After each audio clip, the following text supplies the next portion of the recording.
What's happening, guys? Good to be back. It's gravy day again. It's gravy day. It's the first time for us, at least, in 2 weeks. I know we had 2 episodes out, but one of them was the best of, and the Spooktacular we already had recorded before that. But it's good to be back, guys. Pass the gravy. It's gravy day.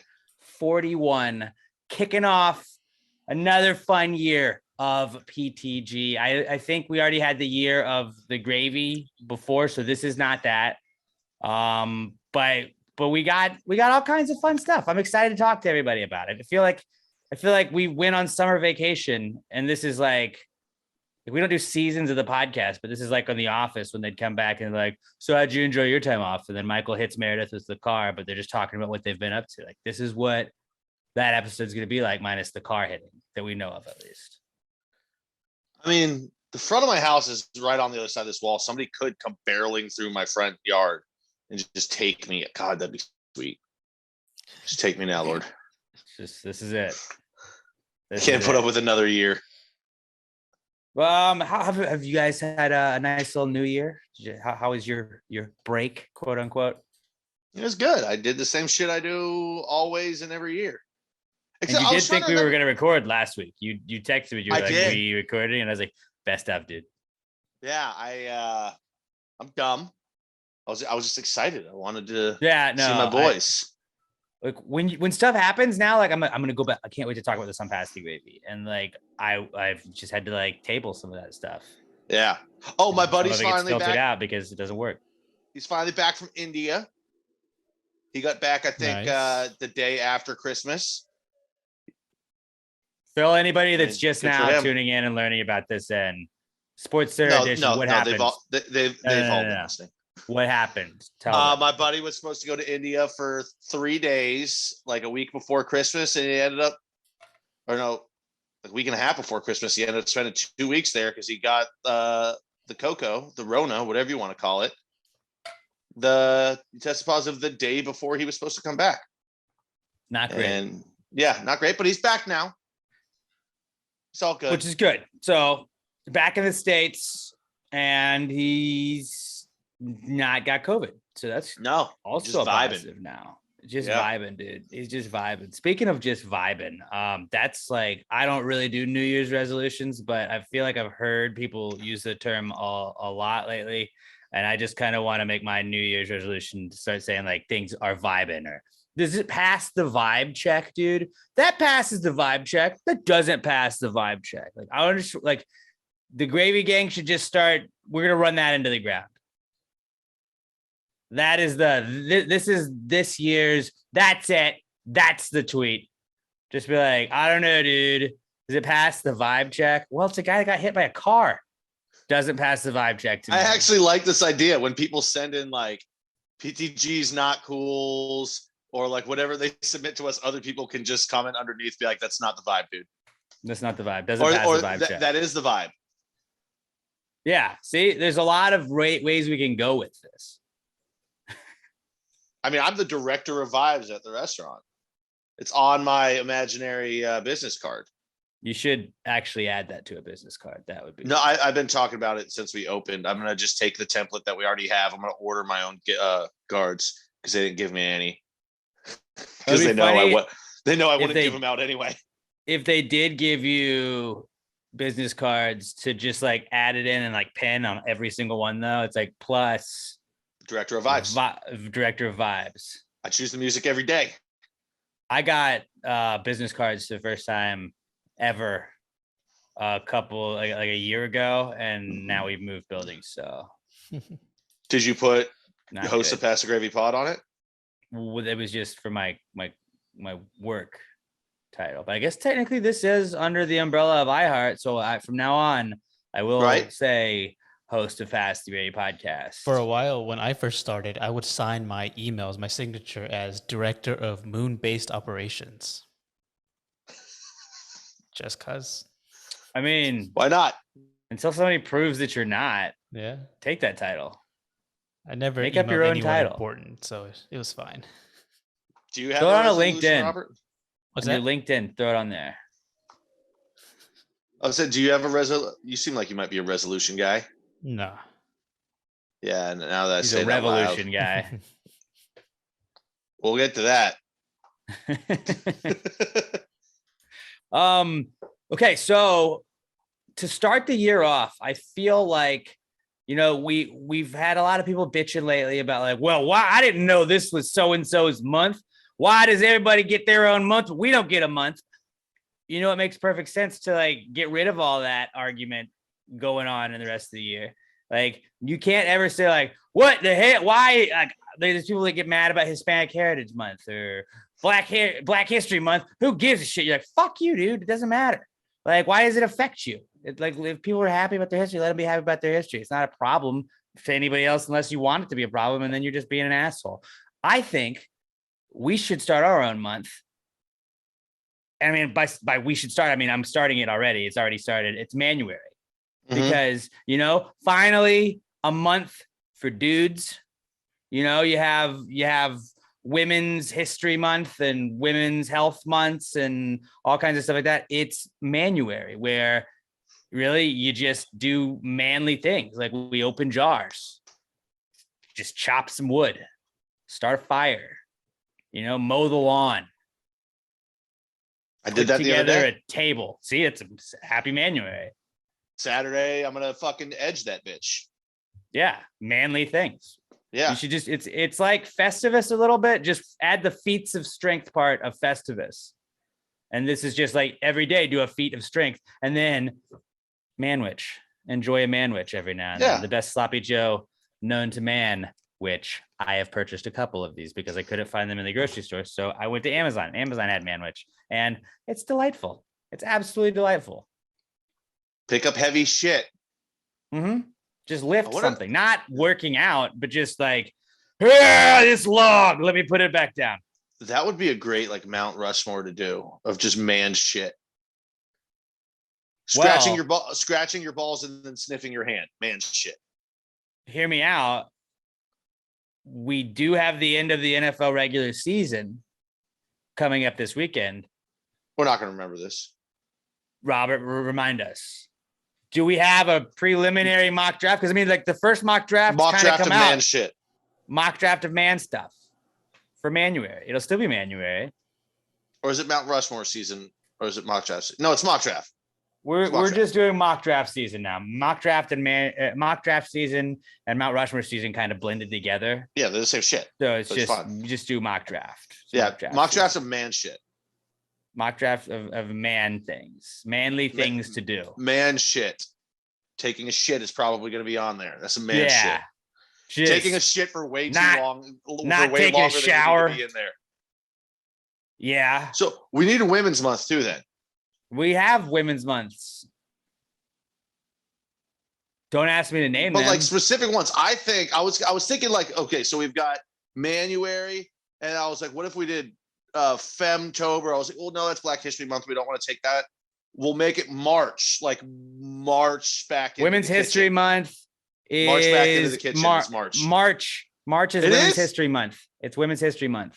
March back in the kitchen. There we go. That's it. Because there's always like every time there is a History Month or a Heritage Month or a Awareness Month, people are like, well, what about this?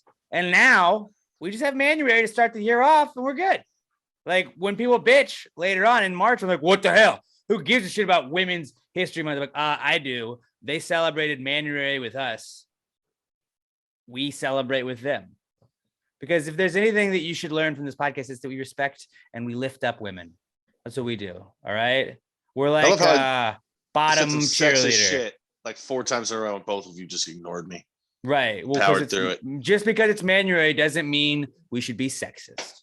Ooh, being but it sexist. Does mean that's a that women should respect men. That you should be like, hey, like ladies, tell a guy in your life, like, hey, I respect you for being a man. That's all it takes. Sometimes a guy just wants a little, hey, thanks for being a man. Scratching your nuts. Yeah. Because scratching your nuts and then smelling your hand, 2 different kinds of man shit. Actually, instead of scratching your nuts, I would say adjusting your nether region. I feel like Pat's 4 are just going to be nut related. Yeah, man next week. But yeah, we'll do a mock draft of man shit to do like a preliminary mock draft. Slapping your buddy in the ass. Yeah. Taking showers with kissing dudes, him a little man bit. shit. Nut caressing tapping. his neck. Manwich. Eating a manwich. on your workout partner's ear, just guy things. Just guy stuff. All right. But hey, sleeping in tents together on the mountain. Fellas, happy Manuary. Let's celebrate being a man and what like all the positives about being a man. We historically were known as providers, although we're all equal opportunity now. I'm cool with that. Pro equal opportunity, but just it's nice to be recognized for being a man. And that's what Manuary is all about. It's not saying we're superior to anybody. It's just, hey, let's share us a favorite man of the day, like a historic man that inspires you. I've got one that we can start off with.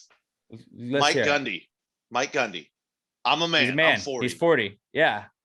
Man, bear, great pig. Man moment. Man, bear, pig was part man, part bear. I don't know if I support them hybrids, man.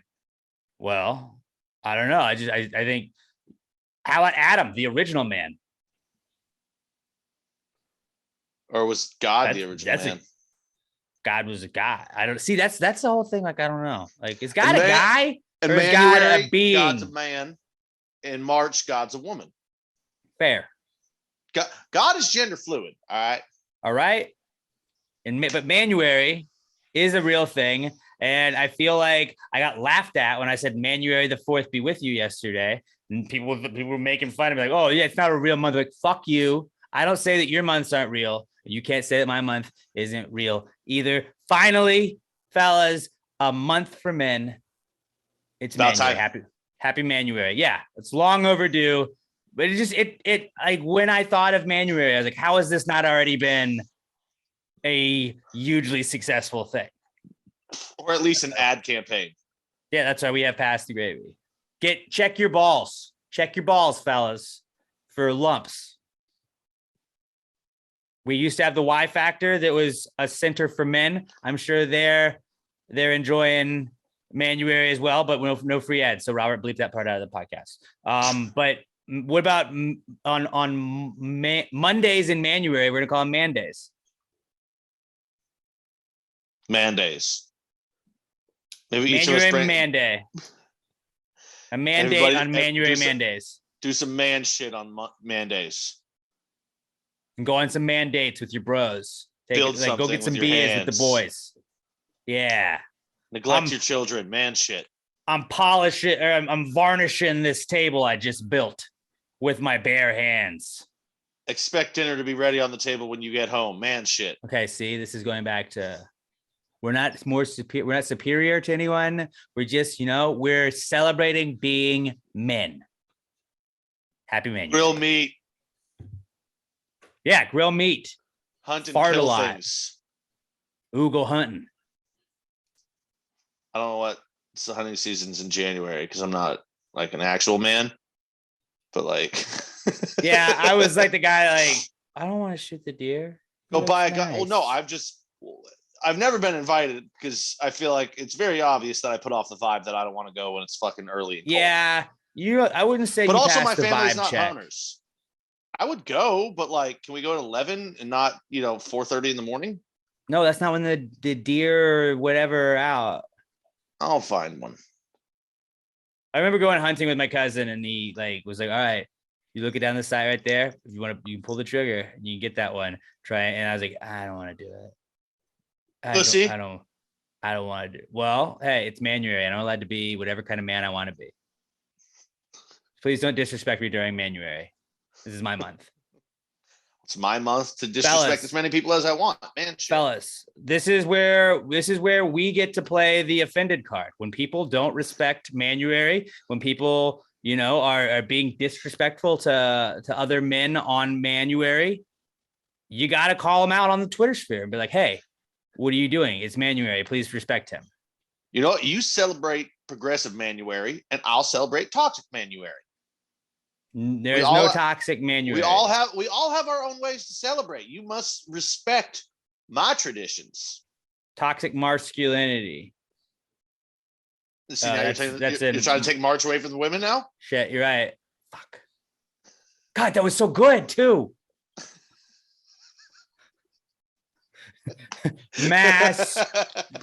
Toxic masculine April.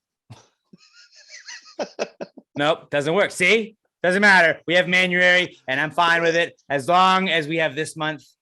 Fellas, you celebrate how you want to celebrate. Enjoy it, fellas. Happy Manuary. And ladies, remember to tell your man, happy Manuary. So let him know you care. Let him know you care. What else did we have in the Precome segment? I guess I didn't even introduce the Precome segment, but it's like, this is where I think they knew by now. This is where we tell you that you guys get to ask us questions at the end of the podcast. We get to ask our own questions beforehand. I had, where did I write down? So I bit my tongue the other day. There's nothing worse than biting your tongue. It just kind of ruins your day. And I thought of an idea for like, you know, like people that don't put shopping carts back, or people that do like minor inconveniences that aren't illegal, but are just like, fuck that guy. Like not following the basic rules of traffic and not letting people over and being a dickhead. We'll get to that at a different time. But maybe that could be included in it. I think there should be somebody or some device that like, as a minor punishment, like, you really didn't put that cart back and it just hit this guy's car? It just hit this guy's car because you just let it hang out and the wind took it? Like, the punishment should just be like, you get your tongue bit. Like, it's forced tongue biting, and it's just like a clamp, maybe. Just get some dentures and reach it out one of those little grabby sticks, and it just bites your tongue, and you're like, ow, fuck, and it's just inconvenient for the rest of the day. It doesn't like fuck you up long term, but like it teaches you a lesson. It's gonna be hard to enforce, but I like it. I like it's like your idea. Washing a kid's mouth out with soap, but for adults. I had a babysitter make me do that one time, and it was gross. It was the worst. It was Dawn soap. And it was just that's way too much. It's way too much. It was gross. And now you'd probably get like arrested for that, wouldn't you? And so for some people, it's probably a kink. Do you think that is? I mean, I guess if you can think about it, it's a kink for somebody. Yeah. But I feel like that should be more of like, you know what? I'm not going to take you to jail, but sit in the back real fast. Open your mouth. Bam. Get your tongue bit. I'm all in favor for it. I don't know how we'd enforce it. Probably, like I said, probably easier just to kick him in the shin. Do you know that like game of like it's violence? It's a like a mouth, and it's got teeth, and like the teeth have like sharp, like it's like a little pin sticking up, and you gotta push it down. Something like that. See, I mean, it's doable, right? Yeah.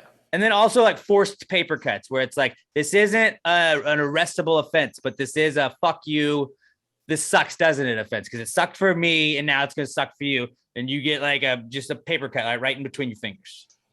I'm pretty sure it's such an aggressive spot. You know, I think right, but you're going to not do what you're not going to do whatever you did if you get forced, like a forced paper cut, you know? I think there's a thing about cruel and unusual punishments. It's not neither cruel nor unusual. It is unusual, but it's not cruel and unusual. It's unusual right now, but if we normalize it, then is it unusual? I don't think so. It's just an unusual punishment. Because I would say paper cuts are everyday punishments that people accidentally give themselves, as is biting your tongue. It's true. We're just adding to it. You got lawyered, Robert. There you go. Don't come at me on Manuary, bro. What else did I have down? What flavor do you guys think is the most popular flavor in the world? Not just like ice cream or anything, just like mango. That's definitely not it. Dude, it's totally think about it. I was gonna say vanilla or strawberry or grape or cherry. Well, if we're counting vanilla, then chocolate. Chocolate is the most popular flavor in the world then. I'm pretty sure it'd be vanilla. What's spicy? Spicy a flavor? Or is that a taste? Dude, every candy spicy is you can get spicy chicken, ramen. So technically spicy would be I think it's gotta be a specific kind of spice. Every flavor is like every candy is chocolate. Everything is covered in chocolate. Is not a candy. If you get ice cream, Chocolate is then not as a kid, you always want chocolate. You don't want vanilla unless Robert probably wanted vanilla.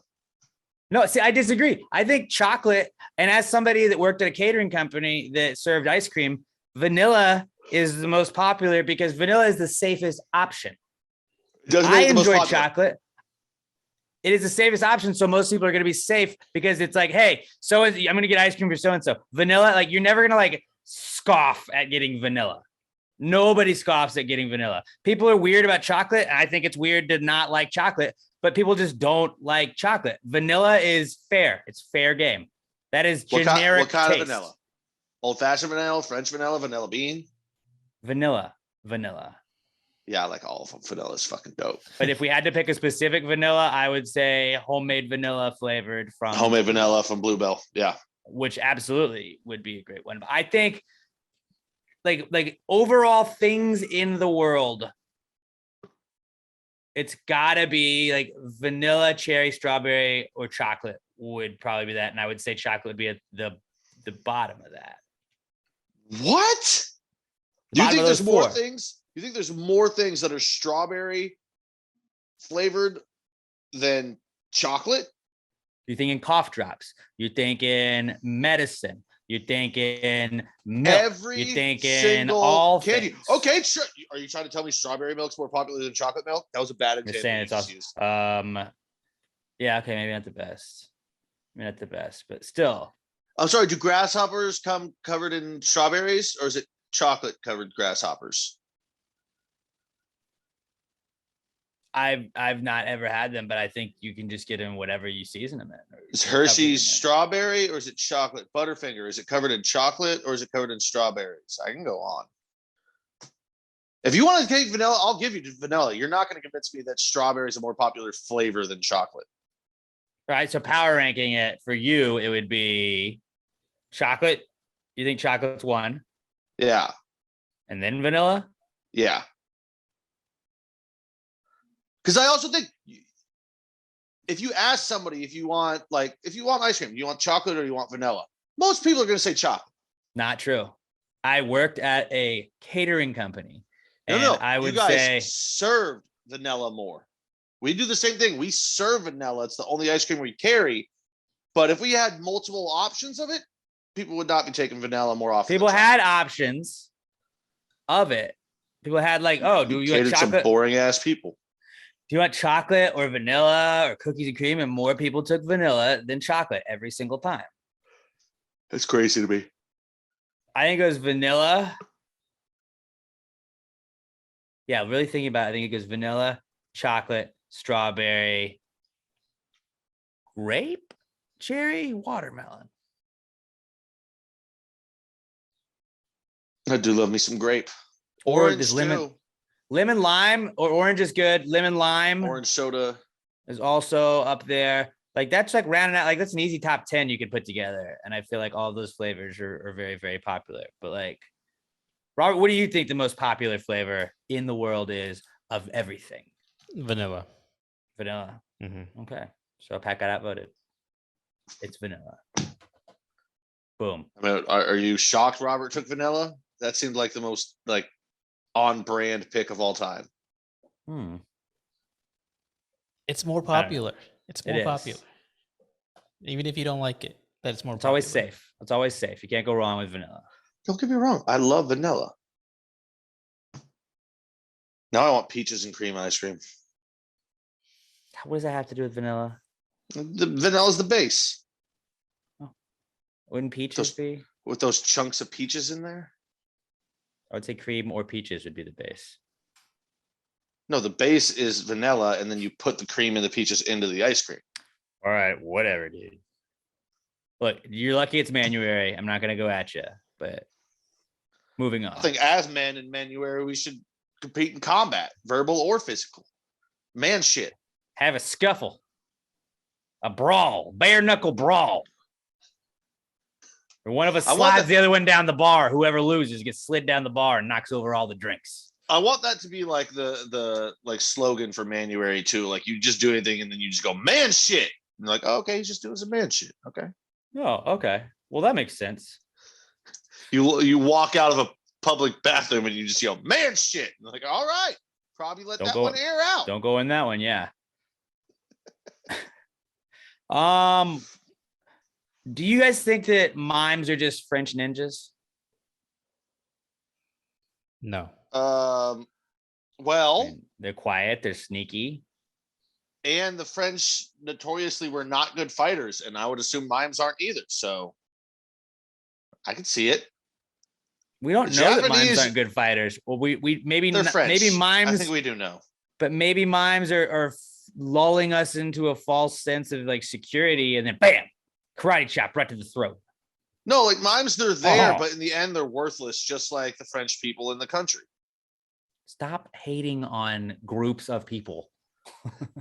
It's the French. What are they going to do about it? Maybe kill you if mimes are French ninjas. Nah, I'm not worried about mimes. Those are the people that you should be worried about the most. The people you don't think you should be worried about. Like, he's not saying anything. He's quick. He's sneaky. Like, they can pull a rope out of anywhere. Yeah. Also, they have invisible ropes they can just yank you with. Ninjas. I'm scared of ninjas. Yeah, so French ninja being a mime. I'm not scared of ninjas. I'm fascinated by them. You'd be scared of ninjas, dude. Why wouldn't you be scared of ninjas? I mean, because you don't know they're coming. You don't know where they're at until they got you already. So you just live, and then you're not alive anymore, and you didn't even know what happened. Constant state of fear, dude. No, you just live your life knowing that one day you're going to die quickly, and it's going to be awesome because you're not going to have bills anymore. I wish ninjas were a bigger problem. Well, maybe they are that we just don't know about, because by the time you find out they're a problem, there's nothing to do about it. That's a problem. That is like that in itself. Like we warn people about the robot revolution and how we're all going to get murdered by robots, which is inevitable. Like don't try and come at me on any of this, because that is it's going to happen at some point in time. Robots are going to kill us all, and we're just gonna like, well, that was a bad idea to keep making them smarter. Ninjas, they could be taking people out every single day, more and more people per day, and we just don't know. We just like someone died, and like, oh, they found him in his apartment 2 days later. He had a heart attack. It wasn't a heart attack. Ninja exploded his heart. The 5 fucking hand palm. The Judy chop. Strike. Gave him a Judy chop. Pop. Right there. Done. Oh, he had a stroke. No. Ninja karate chopped the femoral artery. I mean, ninjas are obviously more dangerous, I feel like, if like than a mime, if you'd imagine a mime, but like that's mostly just because they're wearing black and they, like they blend in with the night more. I think if the mimes could give up the striped white and black shirt, then maybe it would be more beneficial to them, because typically you see a mime in black pants and a black and white striped shirt. Maybe, you get the little beret on or whatever it's called, the little cap. And then, beret. Yeah, just a COVID mime. Yeah, they are. A COVID mime right now would basically have the ninja mask. Just get a black mask, make it an all black shirt, and then boom, Mission Impossible. You look like Tom Cruise. Except probably taller. The French aren't that big. No, I'm saying taller than Tom Cruise. Maybe they're just about the same size. Look at you making a generalization about an entire group of people, huh? Who's problematic now? But it wasn't like a super offensive generalization. You called them all short. I don't even remember what you said, but it was way worse. Probably. I'm not even gonna repeat it because of how it's been 12. If it's been longer than 12 seconds ago, I don't remember what I said. You got the brain of a goldfish, or the memory basically of a goldfish. Goldsmith. You got big brain. You got a goldsmith. The average height of the French man is 5'10". It's not that short. I'm basically French. What's the average height of an American man? How tall is Tom Cruise? Riddle me that. Tom Cruise, depending on the camera work, is between 5'6" and 6'3". But it's 5'6". 5'7". 5'9". You said between 5'6" and 6'3". That's like such a variation. Hey, he's between 5 feet and 13 feet. Here's the thing: in the movie Night and Day, Cameron Diaz is like a legitimate 6 foot, and they used camera work to make him look taller than her. He's Top not. Hey, and hold on. Robert just said the average American is 5'9", and the average French guy or French citizen is 5'10". And you said they're not that big of people. Wow. Well, obviously, I'm not an expert on French people. They're taller so that they can. Look, I'm a fan of their kissing. They can. I enjoy their bread. Climb over things easier as they're running away. True. Yeah. But yeah, back to our original thing. Mimes are French ninjas. Yes. Okay, that's just a fact. Hard agree. Accept it or don't. Whatever. Accept it though. What else? I had a couple other things. Ooh, people that only go outside when the weather's nice were the original fair weather fans. If you think about it. Yeah. That actually might be where the name came from. That would make the most sense. I mean, I feel like it's rainy outside. You're like, you just being a fair weather fan, dude. I think that's just called being like an adult. No, because there are people that are like, I love the rain. I love going outside in the rain. I just want to be outside all the time. Not fair weather fans. They aren't fair weather fans. I'm like, they're all weather be fans. Outside ever. We built walls for a reason with air conditioning. Fuck out of here with your being out in the elements shit.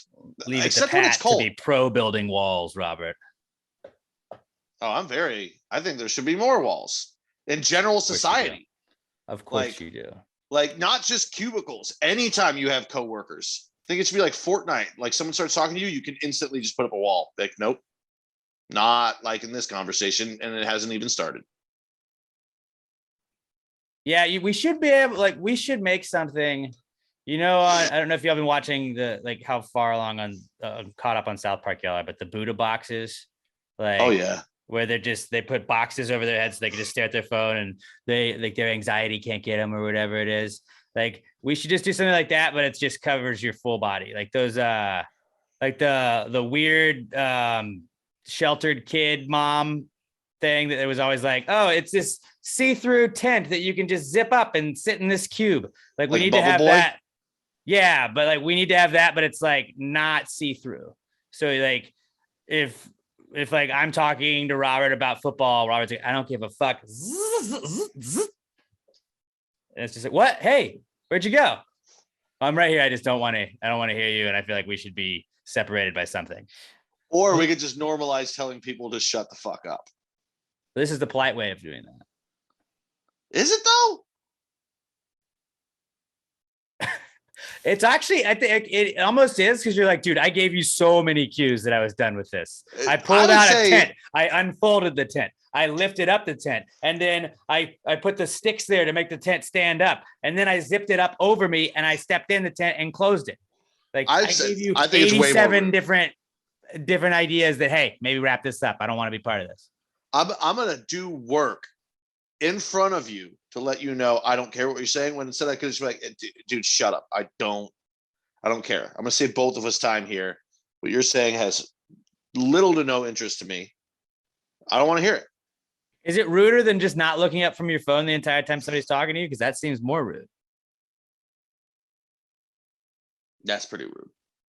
But like if like Robert is actively putting putting something so he doesn't have to look at me or like listen to me as much, that seems like a more like, oh, well, I mean, he did the work.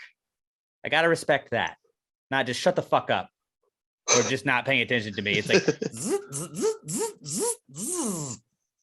which is not a drill. It's zipping of a tent.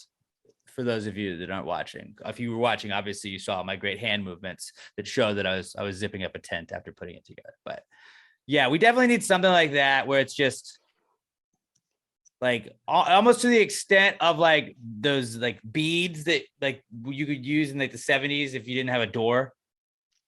But put it on a shower curtain and just like in a circle and you're like done. It's a backpack. It's a backpack with the little poles coming up, and then you can just decide when it's time to close the shower curtain. We just need to finally figure out energy shields. So when somebody starts saying you just press a button, the shield goes around you, you're like, nope. Not doing this. Something like that. Like, or just like, a bubble that you can get in that's just, it's not transparent. But people that only go outside when it's nice are fair weather fans. Well, that's pretty much. That's how we got pretty there. much all I had for today's Precome segment. What about you? No, guys? you had one more. If What dicks else were there? detachable, would you keep yours in a case when you aren't using it? No, it would still never leave my body because I would lose it. Imagine if you lost your Hear me dick. out. Hear me out. If you could take your dick off, like if they could be removed and you had a big one, you know, like obviously not a problem for us, but like you had a big one, then like people are trying to steal that, right? True. Robert doesn't send dick pics to us like me and Pat do. It's just guy stuff. It's Manuary. Yeah. So we do. Bro, check out my dick today. Dude, great dick day, bro. It's leaning to the right today. It's so fucking weird. Of course, his would lean to the right. No, normally it's left. That's what I'm saying. It's weird that it's to the right. It's only cool when it's on the left, dude. I got two heads. They think differently. But if your dick was detachable, I think more people would carry it around until they needed it because you'd be like, what do I misplace this? Like, you know how many people would lose their dick? Yeah, if you detach so it, you many. Lose it. You probably went in like for safekeeping where you knew it was like, oh, I gotta go piss. No, cool, that's how you lose it. If it's always attached to your body, you're never gonna lose it. The only time it would be advantageous to be able to take your dick off would be during puberty when you're in school. Because having to tuck your dick in the waistband all day, every day gets tiresome. I guess the bigger your dick was, would be more likely that you would want to detach it because you're like, somebody's going to steal this. How are they going to steal it if it's on your body? The only way they can steal it is detachable. You just go, just yank that shit. Okay, but maybe. If it's detachable, they can steal it without you even seeing it. At least there, you have to know they took it off your body and you can stop them. Or you can put it somewhere for safekeeping, like in a safe. At least it would normalize peeing while sitting down. It's fucking weird, I guess it would, yeah. Because you definitely have somebody that would like come to work and be like, fuck, I forgot my dick at home. Still, like once every 2 years, I argue with like our family friend. It's my friend's dad. Because he pees sitting down. I always tell him it's weird. He's like, I grew up in a house where it was me and only women. And I was like, I don't care.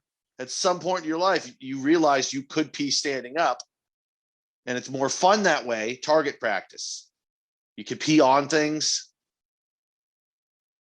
It's weird. Now, don't get me wrong. From time to time, I will pee sitting. I peed sitting down this morning, so I was too tired to stand. But it's not an every piss occurrence. Yeah, and if you're a dude though, if you're sitting down just to pee, like people always just assume you're taking a shit. That's true. It's the biases we're fighting. Seconds. We're fighting these biases in Manuary. Every time a guy sits down on the toilet, it's not to take a shit. Sometimes it's just easier to pee. It feels nicer. It feels nice every now and then. Change it up. It's just because it's the only place you can get alone time. Yeah. I just want to look at some memes while I take a piss. I don't feel like shitting yet. I don't want anyone to talk to me for 5 to 25 minutes. Just gonna go sit on the shitter. Yeah, that's a solid time period. I would say for sure. So you guys are both hard nosed on you would not detach your penis if you could. Correct. Only time is maybe in the shower to wash it. Yeah. You just hose it down. You could hose it down if it got dirty. I don't know. Maybe you take it off to like slap your buddy in the head with it or something, and then you run away. Like man shit, you know? That's man shit. This guy stuff. You guys get it. It's Manuary. That's how we do it. Just hit my guy with my penis. Maybe put it in his mouth a little bit while he's sleeping. I don't know. Well, we went to our freshman year in college. Pat at Texas State and me at Sam Houston. We met some friends up in College Station, and I think we had friends from A&M and friends from Texas Tech. They were all in College Station that weekend, and somebody brought the Texas Tech Spirit dildo, and it was 2 foot long double-sided pink. No, double-sided pink dildo. I thought it was red. Okay. Well, I guess I will never forget the Tech Spirit dildo. But that was just all weekend. You just had to be on alert because you would just get slapped in the dick with a double-sided dildo. I got hit way more than anybody else. Weren't careful. And then when I was leaving, I just remember realizing how many mushroom stamps were on everybody's cars because they hit all the cars with it. We were playing catch with it. Yeah, which was weird to the neighbors for sure. We're a football and a dildo just flying back and forth across the yard. I don't know. I just call it was thrown at me, bro. It was college. I got hands, excuse me. Showing off my athleticism. Hey, if you guys have never done it, throw a dildo at your friend from like 20 yards away and try and hit him with it. When you finally hit them with it, when they're not paying attention, it's the greatest feeling in the world. Shout out Tyler Holland. I hit him with a penis, a big rubber penis. Yeah, dude, Robert, like it was violent. Like I'd be sitting, like if I was sitting here doing this podcast and there was no wall behind me, it was just a room with the boys in it. Like somebody would just come and just whip you in the side of the face with the dildo. You're like, what the fuck happened? And then you just got a red mark on your face from a dildo the rest of the day. Dude, in the 48 hours we were there or whatever. Oh, I think somebody had to take it away at a certain point. And then it came back. I got hit no less than 9 times in the dick in the 2 days we were there. Yeah, and balls. I think a lot of people left less fertile because of that game. I was a definite target because as much of an asshole as you guys think I am now, I was way worse when I was 19. He was. I don't know how anyone hung out. But yeah, we got there from detachable penises. So sort of on point, sort of still on story. What did you guys have for the Precome segment? I had rest in peace to Lawrence Brooks, the no longer oldest living World War II veteran. He was 112 years old, passed away this morning in New Orleans. True American hero. Guy still smoked cigars all the way to the end. That's man shit. I mean, yeah, and it's unfortunate he had to go out in Manuary, but I can't think of a better month for him to go out. 112 is a pretty good fucking run. That's true. Yeah. And then the other thing I had is just I didn't put it not cool because it's just more of me being an idiot. It wasn't really not cool. I was prepping all my garnishes and shit at work today, and as I'm chopping stuff up, I said to the bar manager, I was like, normally I love the smell of chives as I cut them, but like this parsley smells fucking awesome today. Like I'm loving this. Like I think I like the smell of parsley more. And he's like, no, dude, it's definitely chives. And I finished cutting. I was like, no, dude, smell this. And he smelled it. He was like, dude, I think that's cilantro. And I had to full stop for a minute. Like it's 100%. It's definitely cilantro. They smell nothing alike. And this definitely smells like cilantro. And I'm a fucking idiot. And then I had to go cut more parsley afterwards. Normally I don't even use cilantro. But it's nice to have as a garnish, though, doesn't it? It looks nice as a garnish, and I think it smells nice. I don't really think there's much flavor to it. And then, but just like it's nice to add green to different dishes, like a pasta dish. Bam, you throw a little green on there, it makes it pop. Are chives green onions? Yes, very small one. Like not the full size, but it's like it's basically just that green stem. You know, you put them on mashed potatoes and shit. Yeah. Okay. Yeah. Because I feel like they're pretty similar, so that makes sense. Yeah, green onions are just ones that have like matured more and they're fat. With pH. Yeah. Robert, did you have anything to share with the class today to start the year off? No, not this time. I think you guys covered. Wow. Batting 1,000. Batting 1,000. 0 for 1 on 2022. So that was our Precome segment, our opening thoughts. It is brought to you by Southern Star Brewing Company, and I got to break the good news to Pat this afternoon right before we started recording. The Metzley Pecan Stout is back. It is back. Our boy Keith Love it. Texted me yesterday, said, hey, dude, guess what's back? Yeah, it's awesome. Again, I'm not a big stout guy, but pecan stout, pecan stout, pecan, whatever you want to call it, is amazing. It goes together perfectly. And again, it's just another case of Southern Star may make a beer that you don't think you'd like, but you're going to like whatever it is from Southern Star because Southern Star Brewing Company doesn't fucking miss. Go check out the brewery if you haven't. 3525 North Fraser Street up in Conroe. Shout out to Southern Star for being an amazing host again for us on the 8th annual Christmas Spooktacular back in December, man. It was a lot of fun. Had a great time with you guys at the Gravies Awards. Shout out to our buddy Kyle Garrett and Alexander for performing before and after the show. That was a lot of fun. I mean, I had a great time. I think it was maybe the best Spooktacular yet. Yeah, I had a lot of fun. Yeah, you did.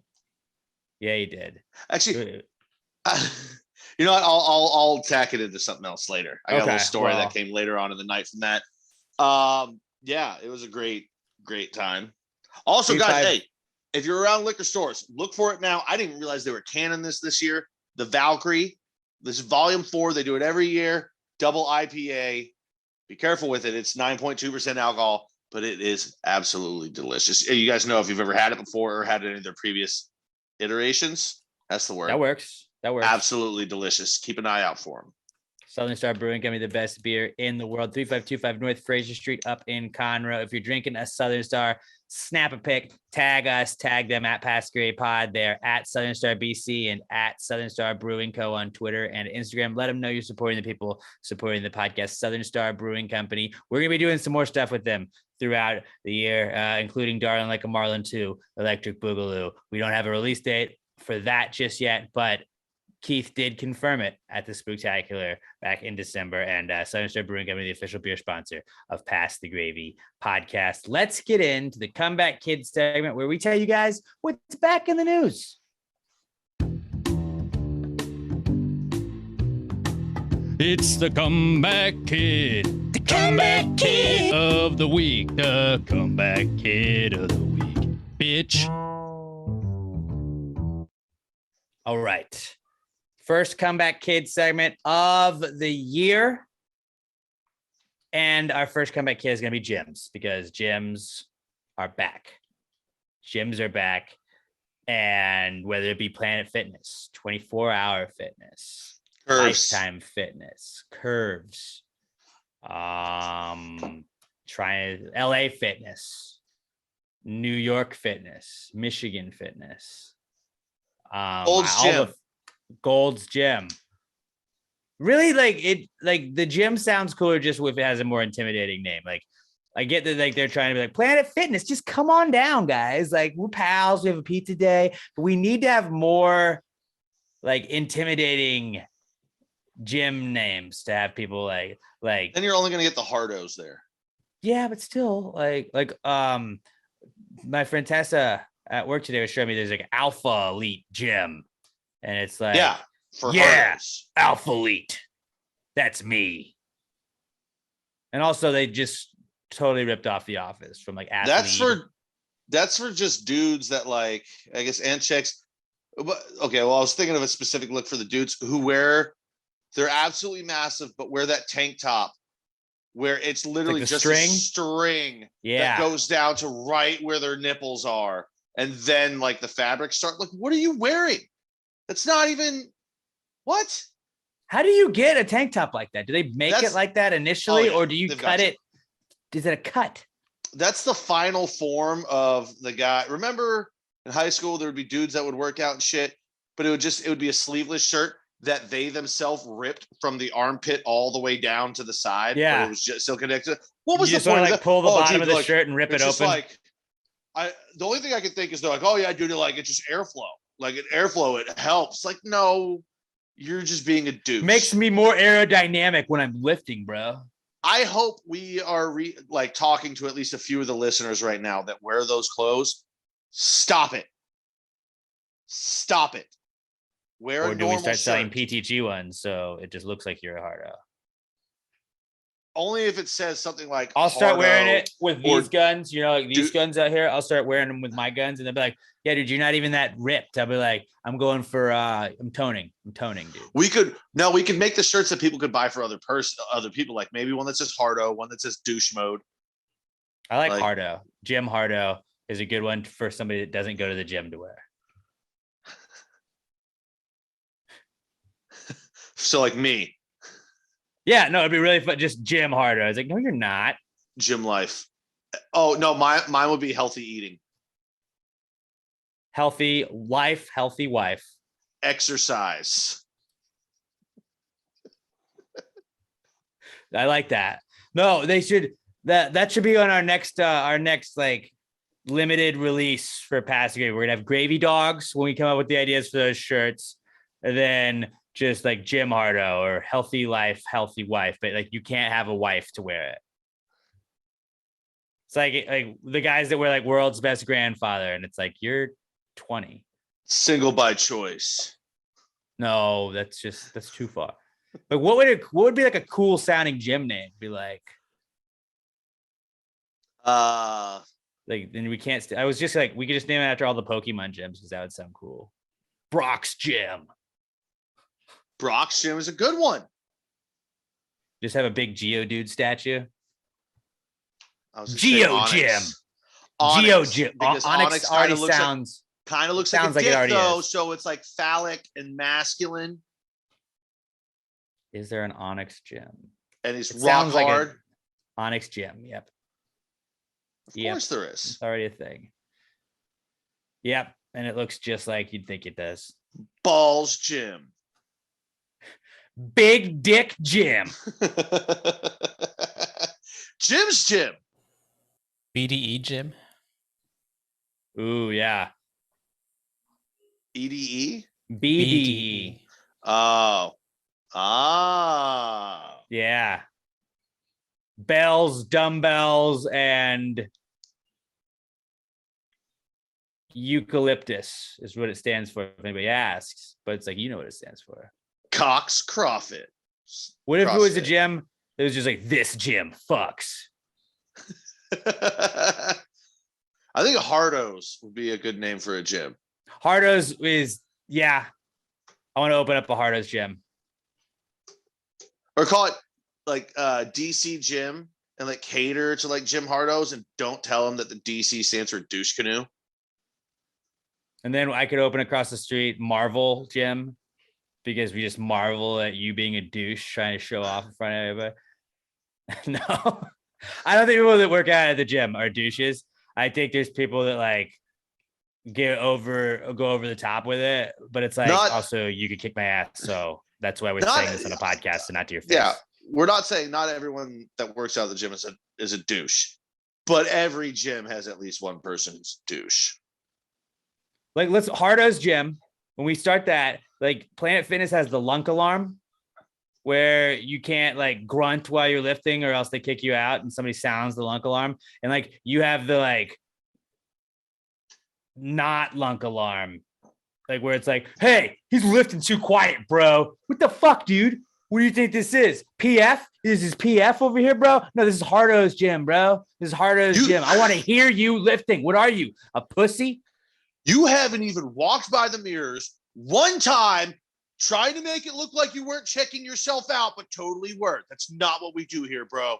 And doing the shoulders, like that was always like my favorite thing to pretend that I was working out with when I'd go to the gym and be like, I'm not gonna enjoy this. And I was like, you know what I should do is just like go to a couple machines, sit here for 15 minutes, make it like look like I'm working out because I just assume that people are watching me in the gym, which they're not. You're like, all right, well, I was there for 30 minutes, got out, and then go sit in the sauna. That's always a little hack. Like you go sit in the sauna with your shirt on and you start to have like the chest perspiring on there. And so you walk out like, this guy got a great workout. And you know, you just sat in the sauna for 15 minutes after sitting on 4 different machines.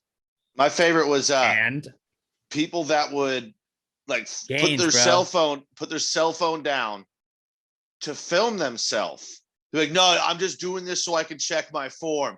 All right. So I'm not going to see this on your social media later though, right? Well, I posted to Instagram so I can keep track of it, dude. I posted to Instagram so maybe somebody's motivated by what I'm doing, dude. In your camera roll. No, dude. I forget to look at that. I always look at my Instagram to see my sick gains. Just be like, yeah, I'm just trying to get likes on Instagram. I'm very vain. Cool. Don't lie. Be like, no, dude, this is I'm just tracking myself. I'm just trying to improve myself every day, one day at a time.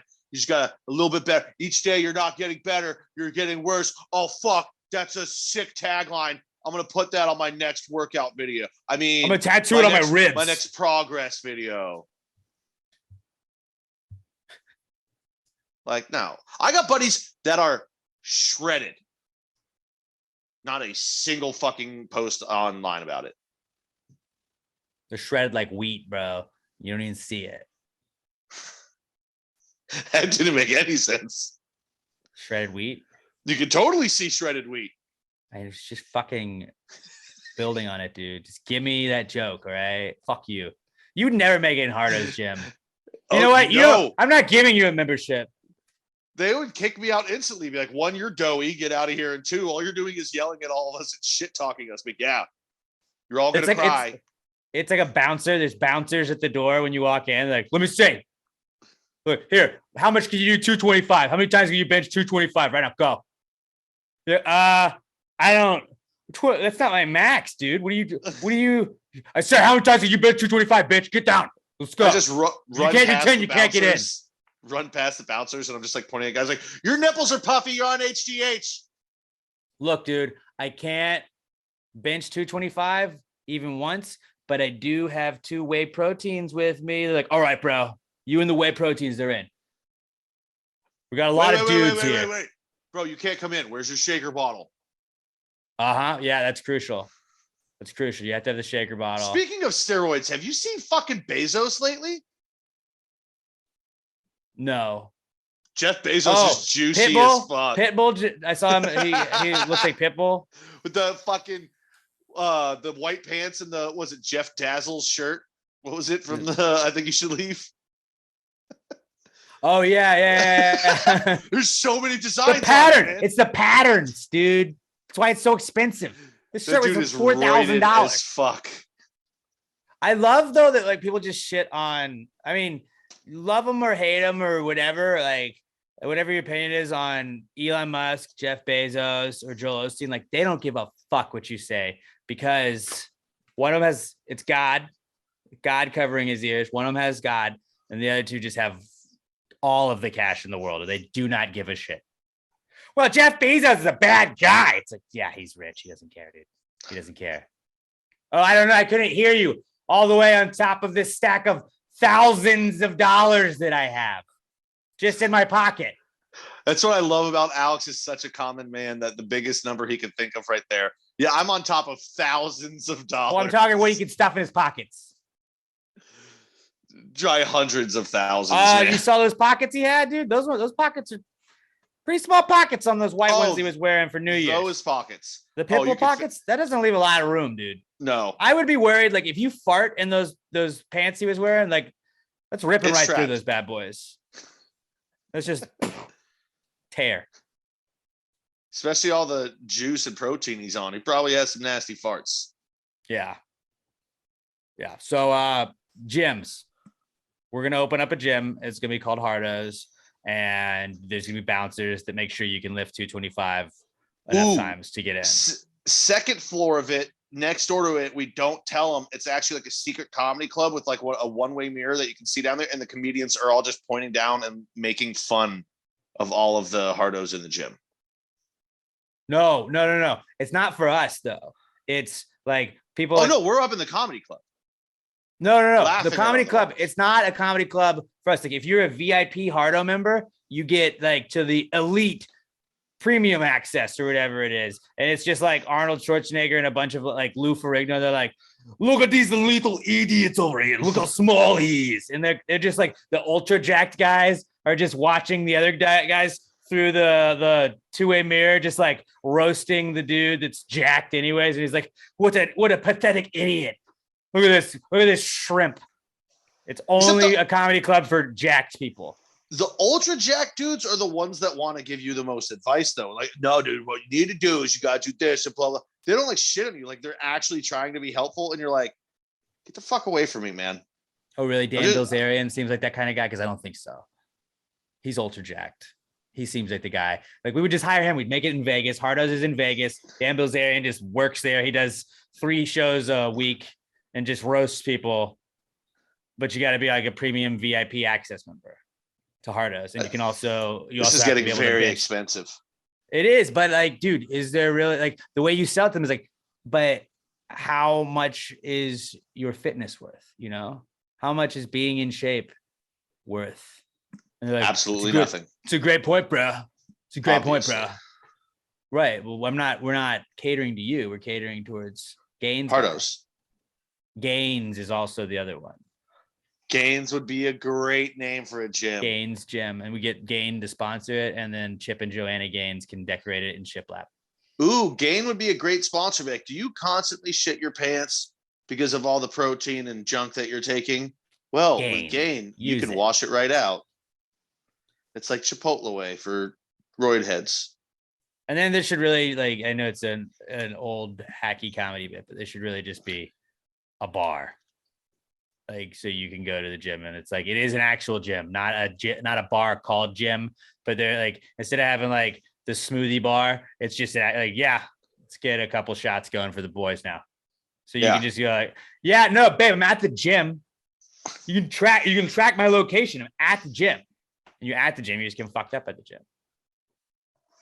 Yeah, like I'm only here to sweat out this hangover. Hair of the dog. I need like line up 3 tequilas for me to do before I get in here. It's perfect. So gyms, they're back because a lot of people are at the gym.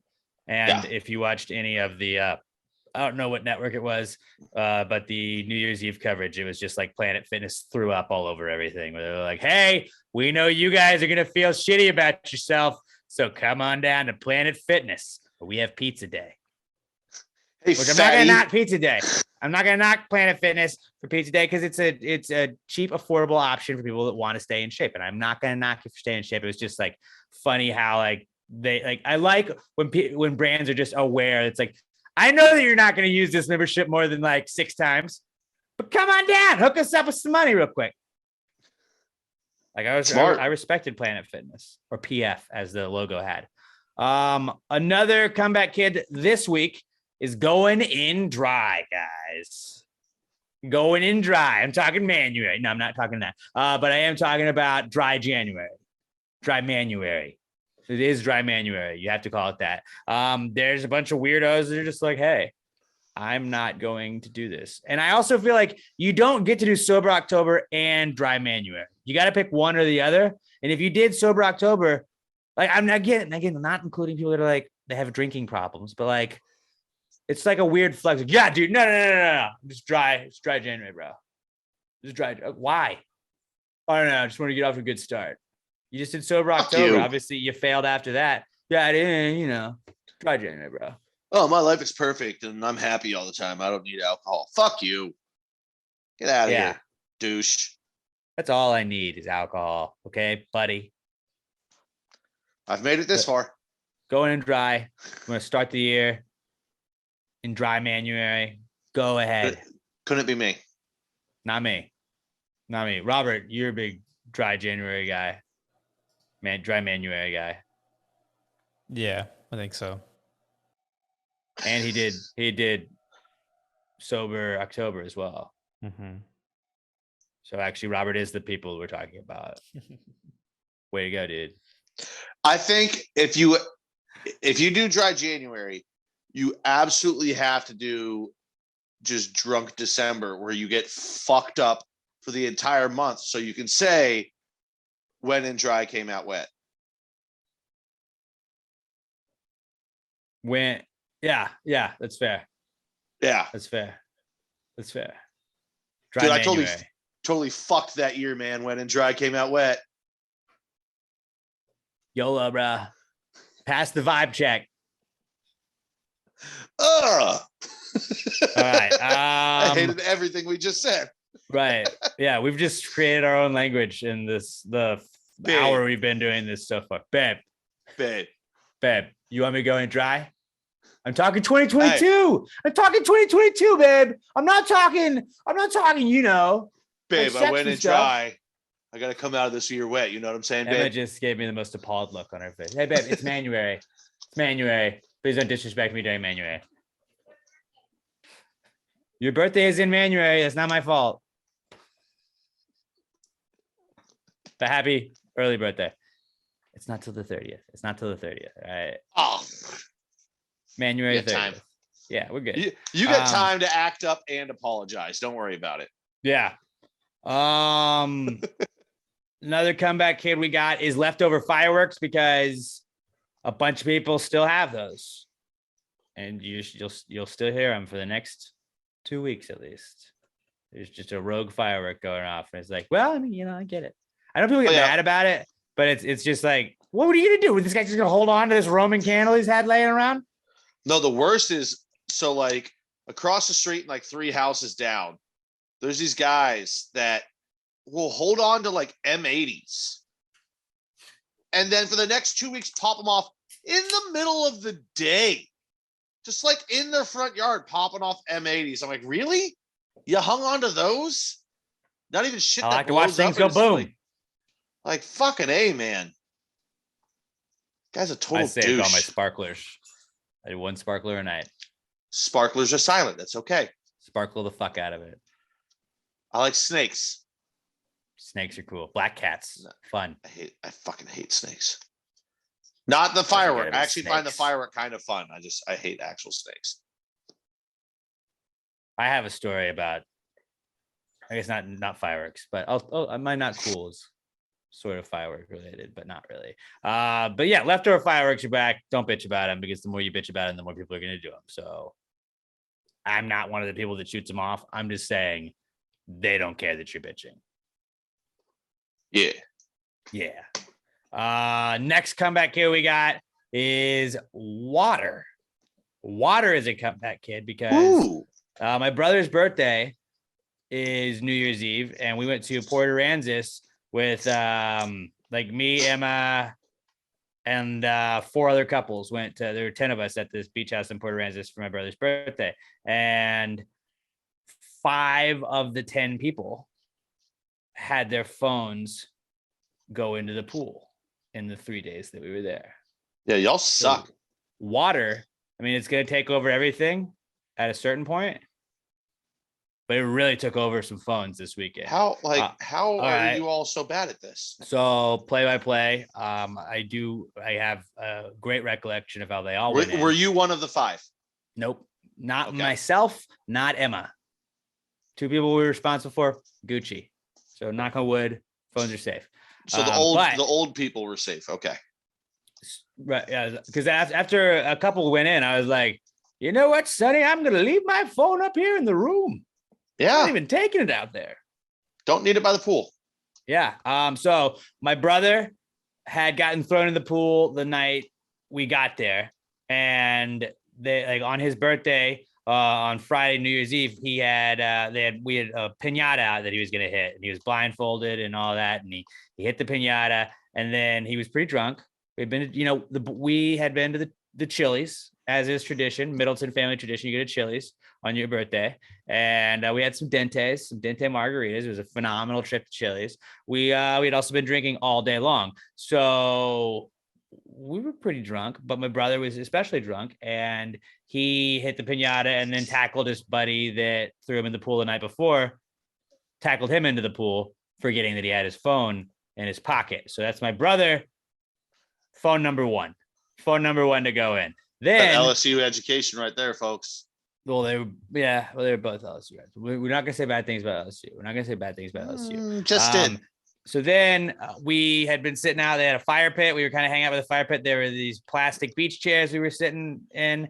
And my brother's roommate's girlfriend had been sitting out by us, by the pool with us, by the fire pit. And she went upstairs. And then we were all just kind of chitting and chatting, whatever. And the wind blew and a couple of chairs went in the pool. And so we were just like, oh, ha, whatever. It sank to the bottom. And she comes back about 15 minutes later. I was like, where'd that chair go? I'm like, oh yeah, I went to the pool. She's like, my phone was on that chair. And so her for 15 minutes without her phone. Her boyfriend her fault. Was like, oh shit, hold on. All right, grab my feet. And he was trying to reach into the pool and get it. He's bigger than her. She was not able to hold onto his feet. He slides into the pool with his phone that's in his pocket. That's 3 phones. These are the dumbest people in the world. We were drinking, but it was just like, guys, come on. After the second phone, or the first phone, just make sure you don't have your phone in your pocket at that point. I don't know. How old are their phones? Most phones are like water resistant nowadays. Mine isn't. Not a lot. Well, see, water resistant, but Robert, you got to remember this one said not waterproof. in the bottom of the pool for over 15 minutes, just sitting there, taking on water. It should be. So that's three. That's three. And then we had the next day. It was nice weather, so we were sitting out by the pool, and one of the girls that was there had one of those vape pens she was hitting, and it fell into the pool. And so she's like, "Shit!" So she leans over, forgetting her phone is in her lap. That falls into the pool then. And yeah, that's 4. And then the ultimate flex was the dude that had the new iPhone that is more waterproof. And he was like, "Hey, friend move, check it out." And just tossed his phone into the pool and got it out, and it was fine. But like, it was only in there for just a second. Like, the weird thing is that my brother's phone was fucked. Like, it turned on and worked for a little bit, but it wouldn't charge. It kept saying water detected or liquid detected. And then it worked for like a day, and then it stopped working by the time we were leaving. And then his roommate's phone was fucked. His roommate's girlfriend's phone that was at the bottom of the pool for 15 minutes. She dried it out, turned it off. It was fine the next day. It was fine. And I don't think it was an upgraded version or anything, but yeah. 2 of the phones were fucked out of the 5, but it was just like, water's going to conquer us all at a certain point. And this is a small just indicator that like us versus water doesn't go well. Water wins that battle every single time. I know we live in Houston, so hurricanes have shown us that quite a few times, that water wins every single motherfucking time. And water was definitely a comeback kid in my life recently. Which makes you think like that, like water versus the sun, who you got? 2 strongest things in the world or in the universe. You take the sun, because I'm pretty sure if you dip the sun in water, what happens? It goes out. The water would evaporate.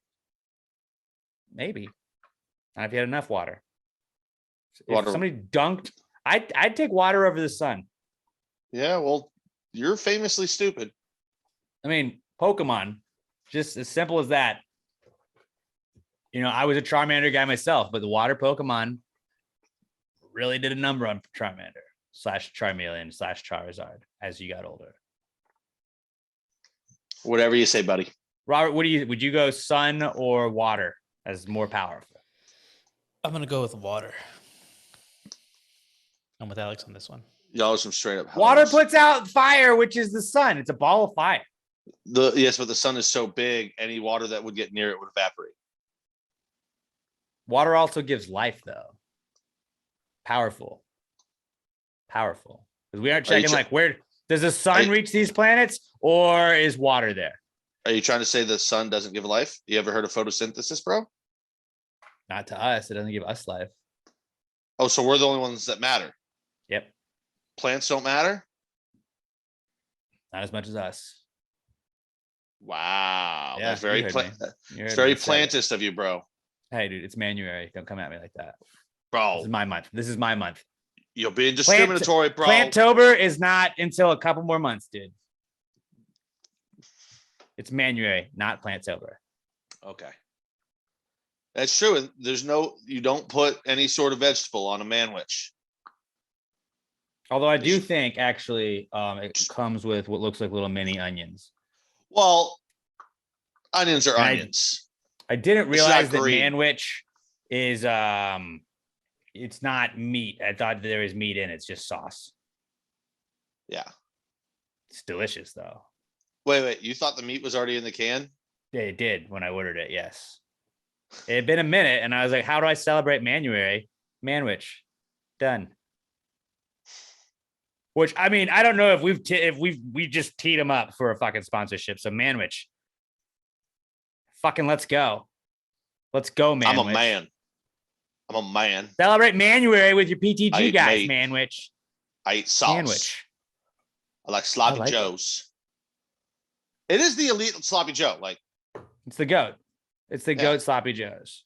Yeah. The water back, and we're taking water over the sun every day. Next comeback kid, what do we got? Celebrity deaths. Yeah, we had some over the last couple of weeks. I will remember you. Yeah, dude. And they were like some heavy hitting ones. Now it does come in threes, right? Which makes me very nervous because John Madden, Betty White, gone. Since we last talked to you guys on the pod, we know who number 3 is going to be. Jelaine Maxwell is 100% going to be suicided. Is that a celebrity or a criminal? Well, I mean, celebrities can be notorious. True. But we're not focusing on that. We're focusing on the greats. I just don't think it's Jizz Maxwell, you know? John Madden, arguably the most important person to the sport of football of all time. I was arguing that on the Rod Ryan show this morning. I didn't say he was the most important, but I was like, you could make you could make that argument. I mean, I know there's Pat Summerall. You've had Al Michaels. You had what was the original guy? Madden was the GOAT. Yeah, but as a broadcaster, he was one of the greatest coaches of all time. Just an all-around ambassador of the sport. And he had a video game. He brought football to so many people that didn't give a fuck about football but played video games. And then you started to learn players because he wanted it to be realistic. So you're like, okay. Like I used to our buddy because we know him on the if you've listened to the show long enough, you know Andrew Packard. He has Packard's Pub that we've done live broadcasts at. He's a very good friend of ours. He and I used to we would play Madden after school. We would just go to each other's house and play Madden. And that was just kind of that's how we became friends. We were hanging out during 2-a-days football one time. And he's like, what did you got going on? And I was like, I was just probably going to go home and nap. And he's like, you're going to come to my house and play Madden? And I was like, I do want to do that. And that's how the first time we hung out was to go play Madden. And then we would just play Madden. We like that was like when you lived in dorms, that was like the bonding with your boys. You're like, hey, so-and-so can't beat Jeff Rambo. Like nobody's beat Jeff Rambo. I beat Jeff Rambo. I fucking took Jeff Rambo down. And that was like you had the guy that nobody could beat in the dorm and everybody would play and you just winner stays. Madden made people that didn't care about football. But I remember playing Madden so much, I would memorize the rosters from Madden, not going and looking at the team's rosters to the point to where I could be like, all right, name me a team. And I could name you 1 through 4, their quarterback depth chart. I knew just because on the video game, I would go and they would update the rosters to make it accurate and shit like that. And he brought football to people that didn't care about football, and the people that did care about football, he gave you a whole other way to love football. And it was through video games. And yeah, they had Tecmo Bowl and they had other stuff like that, but this was the first real football game that there was. And it just expanded the game. John Madden was he was the voice of football for me. That was when I think of commentators in football, I think John Madden. And fuck, dude, they just put a documentary out too. And it was did he know something was going down? Did he know something was about to happen? I don't know. Maybe it was just one of those things where after seeing that and getting to watch it with his family, and he was just ready to go. Maybe. Just absolute legend. Yeah, he was. And I heard somebody say that, because the NFL football is called the Duke. After Wellington Mara, Giants owner. Oh, that's what it was after. I never knew. Somebody had said change it, call it the Madden. I'd be cool with that. Or just the MVP trophy, call it the Madden. No, the Hall of Fame should be the John Madden NFL Football Hall of Fame. That's probably what it should be. It definitely should be that. And then it would make sense. But he was football's John Candy. You didn't have to be obsessed with John Madden, but every time you saw him, you were like, hey, whenever you see John Candy in a movie, you're like, hey, oh, cool.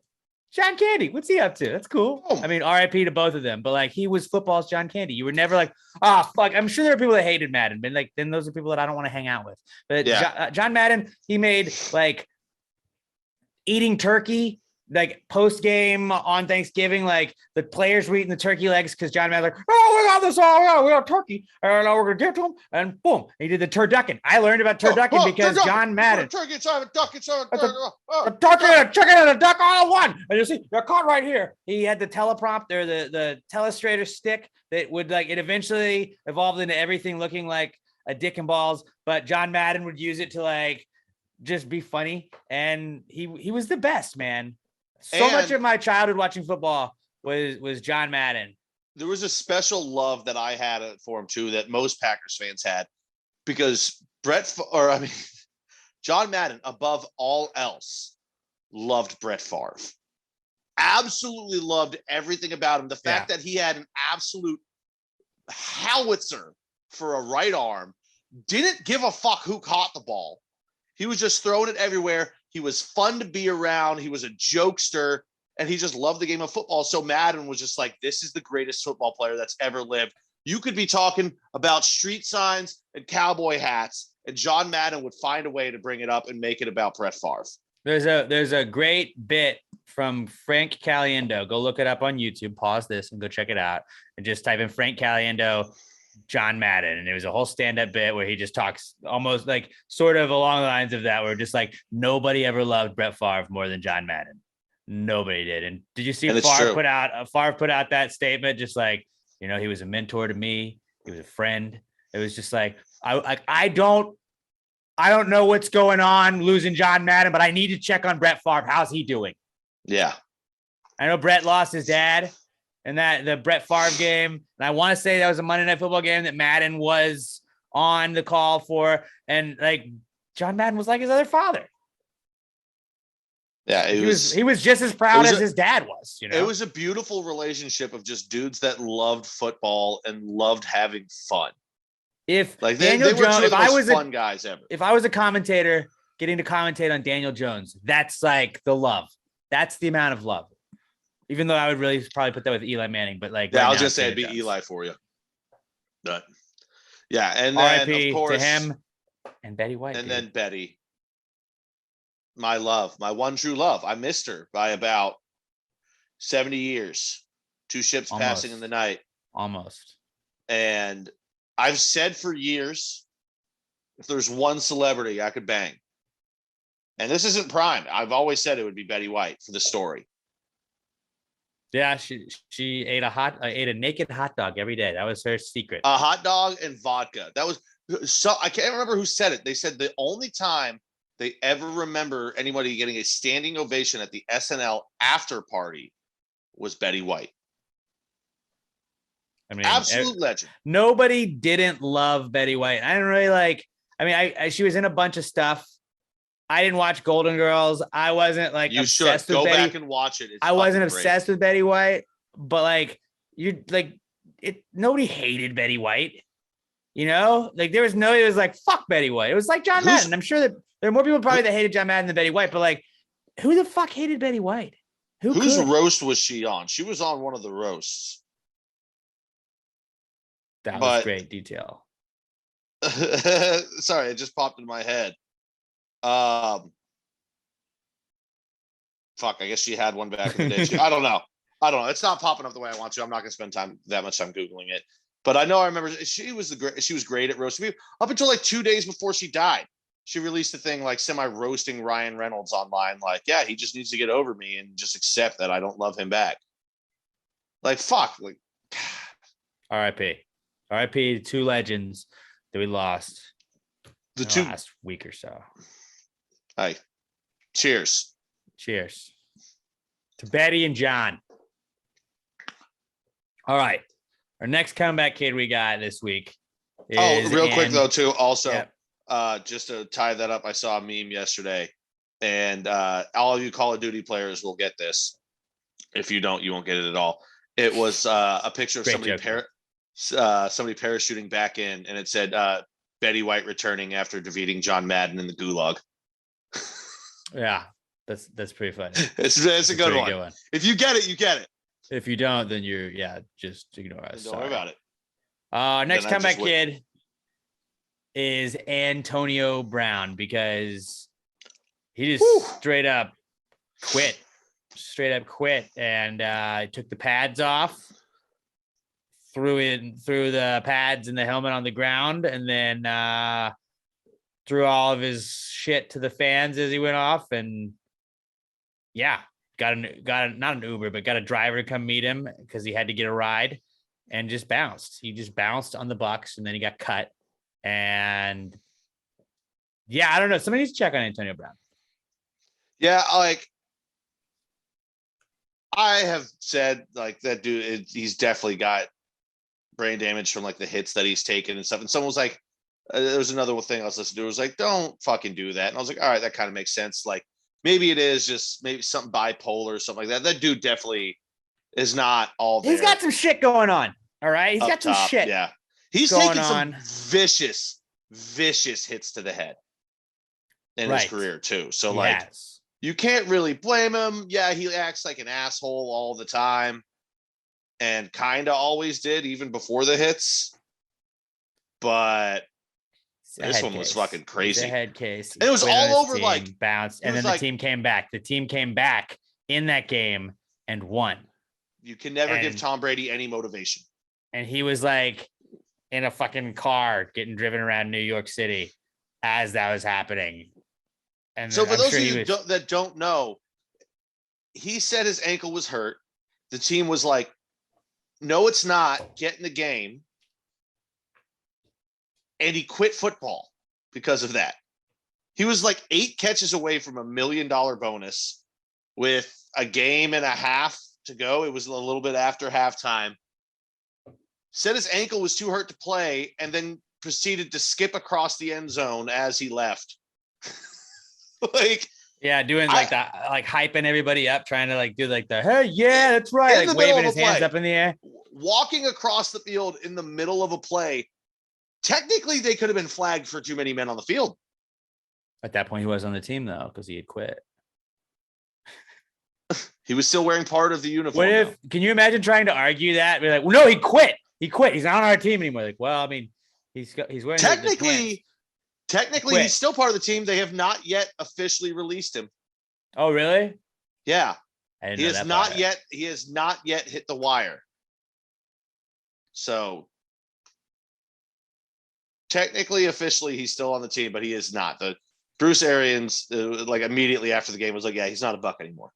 That's the Buccaneers coach, but yeah, he probably not going to play in the league again. Never again. No, probably no. The only person that could have got him a job was Tom Brady, and he just quit the job that Tom Brady got him. Maybe 0% chance. Him. No.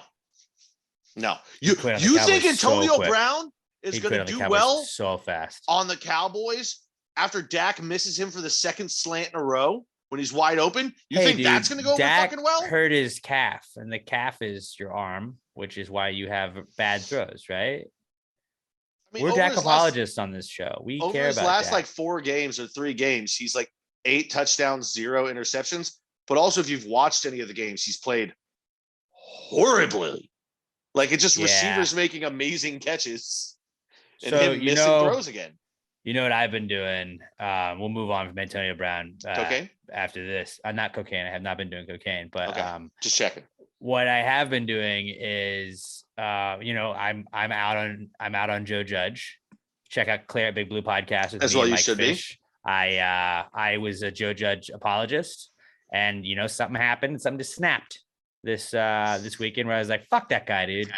Fuck this guy. I'm over Joe Judge. He's not the guy. We got to move on. I don't know where we go from this. We got to move on to a coach that's already coached in the league. It's an established coach that's done something. Not somebody that's not somebody from college that we're trying to turn into anything. Not a special teams coach that we're trying to get to be a real coach or a head coach for the first time or anything like that. The Giants need a coach that's already been a head coach and is not got a name for you, and has been a semi-successful head coach. What? I got a name for you. He is supposed to be interviewing for the Jags head coach, but if you can get him instead, Jim Caldwell. Not him. I don't want Jim Caldwell. Really? I think Jim Caldwell's a fucking great coach. I think he would be great for your organization. He seems like a statue, but yeah, he would be because he's not loud or anything like that. He's Dan Quinn scares me. That knows how to command a room. But the Cowboys have Kellen Moore as their offensive coordinator and Dan Quinn as their defensive coordinator. They're both gone, right? I hope Dan Quinn goes somewhere else, and I hope Kellen Moore goes to the Jaguars because that's just still not going to fucking work. Kellen Moore's not ready to be a head coach. He's not. Sell me on how Byron Leftwich does not get the Jaguars job. The offensive coordinator for the Bucs. Which I'm not saying it's going to be a great hire because I'm pretty sure it's like playing Madden to just be the Bucs offensive coordinator. All right, well, I got Tom Brady and literally every wide receiver that I could imagine for him to throw to, as well as Gronkowski, and Leonard Fournette is my running back when he's healthy. Tell me how you don't score 1 billion points with that offense. I think he doesn't get the job because I think Jim Caldwell does. I thought I was talking to it. I think Jim Caldwell is going to get that job because they need somebody in charge of that organization who has a lot of respect around the NFL, a good pedigree, is a good coach, and knows how to command a locker room. And Jim Caldwell is all of those things. He's done it all before. Byron Leftwich is going to be a head coach very soon, if not this year, then next. But I think the Jags don't need a first-time head coach. I think they need some fucking stability in there. And they need a guy, and Jim Caldwell, like, he's worked with good quarterbacks. They need somebody that can go in there and really teach Trevor Lawrence. Because this year was just the worst possible thing that could have happened to any quarterback entering the league, especially a number 1 overall pick. Yeah, pretty much. But yeah, Dan Quinn has been an established coach in the NFL. I don't know if he's great head coach material, but he did take a team to the Super Bowl. So that's hard to argue. Yeah, and the second time around after guys fail, sometimes it works, sometimes it doesn't. I kind of think Dan Quinn is perfectly suited to be a defensive coordinator. I don't know if you necessarily want him as a head coach. I just want the Cowboys to not have him, is what I'm trying to say. Like, I hope that they get stripped of their offensive and defensive coordinator. They get head coaching jobs, and that is what I'm rooting for. But yeah, maybe he would work for you guys because you do need to turn around your defense. Which and actually, Dan Quinn, at the very least, can do that. Not to talk about the Giants too much. You can listen to the Clear Big Blue podcast again if you want to listen to me break down the Giants, which I definitely do more in depth on that. But with the Giants, Patrick Graham's a pretty good defensive coordinator. I think he's probably going to get a couple head coaching opportunities, not jobs offers, but he's going to get some interviews. The defense for the Giants it doesn't look great because their offense can't stay on the field. So when you're on the field 1,000% of the time, like the defense gets gassed, and they made some plays. And, if the Giants weren't turning the ball over every other time they had it, then I think the defense, they've made some plays. They've had some guys that have had decent years, but yeah, the Giants just got to figure out some shit like that. But yeah, we'll talk about the Giants later on. Not this week, but later on in time, because I just want to like kill myself every time I think about that team right now. Like, I'm really sorry, bud. Really not in a good space mentally with the Giants right now. Our next and final comeback kid of the week is leaks and name changes, because the Washington football team has announced that they are going to reveal the new team name on February 2nd. So less than a month away. And within 10 minutes of that, I saw a tweet from someone that let everyone know that if you go to WashingtonAdmirals.com, it reroutes you to WashingtonFootball.com, so whatever the Washington football team's website is, which makes it seem like they're going to be the Washington Admirals. Now, I also saw a leak, not like a logo or anything, but I saw some of the jersey, a partial shot of the jersey, and the jersey does have stars that you would think like an Admiral would have on it, so that would fit as well. It is the same burgundy and gold colors, but the Washington Admirals seems to be the name of the Washington football team, the new name. When it doesn't do it anymore, and now it relocates to like a food bank. That's weird. Robert, we can't hear you. I think someone else owns it and is just trolling people. Yeah. Well, what's also possible is you buy up all of the potential names for the franchise, so nobody can like squat on it and make you pay them for it. You could just be like, no, Washington Admirals. And like they had like 8 names, they bought them all. Apparently it's not the Red Wolves, because that was a discussed one. That's not going to be it. But I don't know. Washington Admirals seems like a weird name. No. Red Tails would have been good because it's great history. They should be some like either the Washington Hogs or the Washington Red Hogs. Like if you want to keep the R, so you can keep the HCTR, all that stuff. The Hogs, like this was the easiest fucking thing you ever had to do.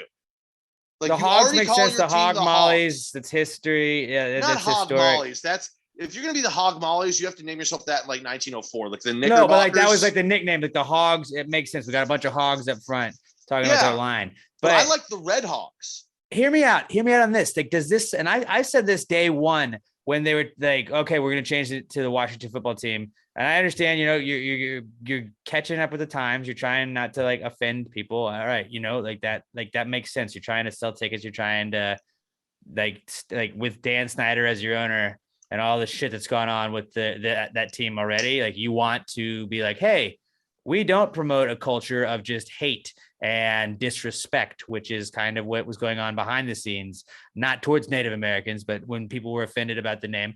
You know, like I grew up with my dad grew up in Maryland. There was a lot of Redskins fans, R-Words fans when he was growing up. And like, that's kind of who he was rooting for as he grew up. And I mean, the Baltimore Colts left. They had just the Washington Redskins to root for when he was growing up. So I think like something similar to that. Red Wolves, you know, I liked Red Wolves too. Red Wolves was cool, especially because they used to have that R logo with the feather on it, and you could just substitute like a wolf tail instead, and like you didn't have to change too much. But also, like the day that they were like, we're gonna change it, I was like, why not just call them the Washington Reds? Like, it works for a baseball team. Oh, there's already a baseball team named that. Okay, there's also a baseball team called the Cardinals. Well, like, hold on. The Washington Reds makes sense. In soccer, in soccer, there's so many teams that are the Reds, like the Reds, Red Devils, like that. That's what. The big difference is you're changing. Well, no, we're not the Redskins. We're just calling them the Reds now. Not great. So then you can't use anything with the word red in it then. No, though. But if you change it from the Redskins, well, we're not calling them Redskins. We're just calling them Reds. Like, oh, that doesn't really sound better coming off of the other one. Like, you're still calling them red. Like, now, if you change the mascot, it's different. But like, you can't just call them the Reds. That's. It just seemed like a simple change. It seemed like a simple change. Admirals sounds like a made-up team. Like a team. I think it'll be an okay name, but it's just like, yeah, that's definitely the Washington Admirals. It'll grow on us in the replacements. No, the Sentinels. Those are Sentinels. No, but I'm saying like that could have been the team name. Washington Senators would make sense. The Washington Insurrections would also, if you want to take sides, they want to really piss people off, do that. Washington Liberators. Yeah, I don't know, but we could call them the Libs. The fact that it linked back to Washington Admirals, maybe, you know, keep a reminder that might be the team name on February 2nd. But you know, it's going to leak beforehand anyways. So, but also now that I think about it, we're talking about it. If they did Red Wolves or Red Hogs, there would be some self-righteous douchebags that would write articles that would be like, well, basically what I was just saying, they keep the red in there because they're trying to use red as a derogatory term for Native Americans, and they're still racist and want to keep their name. Like, no, they're keeping red because their whole thing was always hail to the Redskins. They want to keep the HTTR. That's their like hashtag. That's why I thought it would be Red Wolves or Red Hogs. I still like Red Hogs. That's what it should have been. Because you're the Hogs. They're the fucking Hogs. Wolves, but yeah, I don't know. Admirals, though. If you do Red Wolves, you can have the Wolf Pack as your fans. Yeah, see, it'd be easy. There's so many things that could go with it. I thought Reds just seemed easy. But yeah, leaks and name changes are back. So you get the guard. Like, which sounds worse to you, Robert? The Admirals or the Guardians?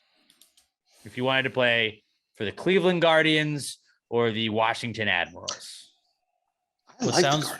What sounds worse to me is the Cleveland Guardians.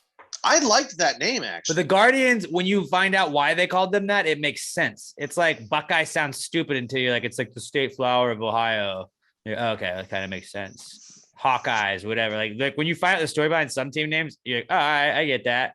Like Admirals. By the way, like, yeah, there's probably Admirals in Washington, but like, I had the Guardians. They had those big statues on that bridge. There's big statues on that bridge that they are the Guardians of the city, and it's like that kind of makes sense. seems like a harder thing, but also think about this, the Batman ways that you can like incorporate Batman with the Guardians. Not on jerseys if you don't get the rights, but just isn't he the Guardian of the Night or whatever it was? I mean, no, it's just the Dark Knight. Yeah. I don't know why I thought he was a Guardian. All right. We'll cut that part out of the podcast. We'll cut that part out. Yeah, there's a good chance that if you hadn't said that until like spring training and I would have seen the Cleveland Guardians, I would have been like, oh fuck, they changed their name. Do they have jerseys for them yet? They have the logo. I don't know if they've released any actual jerseys yet, but they don't even have players. Yeah, exactly. Yeah, it's true. They can't do anything. Okay, so what I see online. Did you see that there might be like a fan fest with no players? If the lockout hasn't been resolved yet. They just give you fans. Like it's just box fans they hand out. Hey, come meet and greet the front office. Like, oh, that's going to go well for teams that aren't playing well. Yeah, right. So when I look like imagine if the Giants had a meet and greet and you could go meet Dave Gettleman. What would you say to that guy? I would not give them my money to go to that. That's how I would protest.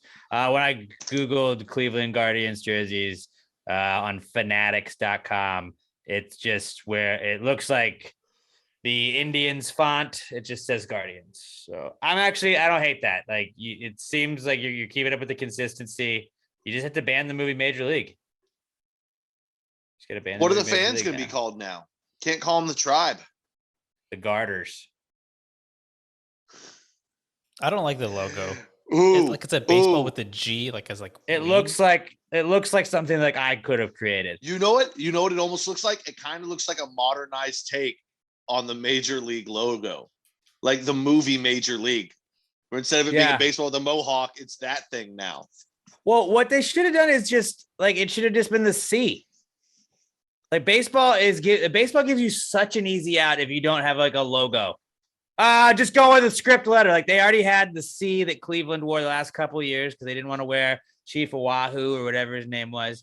They just had that regular C. Just keep that and just change the name of the Guardians. Like it's done. Because I really think I get that they're going to make money, but like there's people that bought like Washington football team gear. That's shit. That was shit. Like when you bought it last year, that's going to like that. It's nothing. Come next year, like it's just like it'll be fun, like a fun like vintage thing to go back to. Hey, remember when they didn't have a team name for 2 years? Like that'll be interesting. But like I feel like people aren't going to buy an entire wardrobe of new team shit. So keep it as similar as you can. You know, that's still astounding to me. How did they go two fucking years without a name? But people don't care. They did it right before the season last year. You see people like at Astros games wearing the jersey of a guy who played like a week. That's true. I don't know. I'm weird about that shit. Like, I don't know. I fucking hate the Astros brick reds. The Astros brick reds, like the pinstripe brick red phase that they went through was so weird to me. Those are such ugly jerseys. I also thought the gold and navies were ugly, but the gold and navies have really grown on me as I got old. I mean, we were kids for a lot of the pinstripes and the reds. Now, I was never huge on the pinstripes. It was kind of whatever. I thought the reds were dope. I think only a certain amount of teams should have. Yeah. But also I think of Union Jack, the Jackrabbit mascot when I think of those pinstripes. They should just bring him back. That. Let him and Orbit hang out. Like they should coexist, dude. I mean, everyone would feel bad for Union Jack because everyone would be like, yeah, you're okay, but like Orbit's the fucking coolest. Right, but like Union Jack comes down like he's walking around where you're sitting, like you're not gonna be like, fuck you, Union Jack. You're like, dude, what's up? Can I get a pic? Yeah, but I mean, he can't. He was cool. Orbit's elite. That's all I'm saying. I 100% agree. And I don't think you really need two mascots, you know. Now, what I will say, dude, the one where I will say we can have two mascots is for the Rockets because I love Clutch. I don't want to get rid of Clutch. But Turbo, the dude that used to wear the giant onesie and do flipping dunks at halftime, bring that motherfucker back. Well, they have Clutch and they have Mini Clutch. Yeah, well, I mean, a smaller version of Clutch. That's like 1A and 1B. I want Turbo back. Turbo Man, whatever we call it. I think it was just Turbo.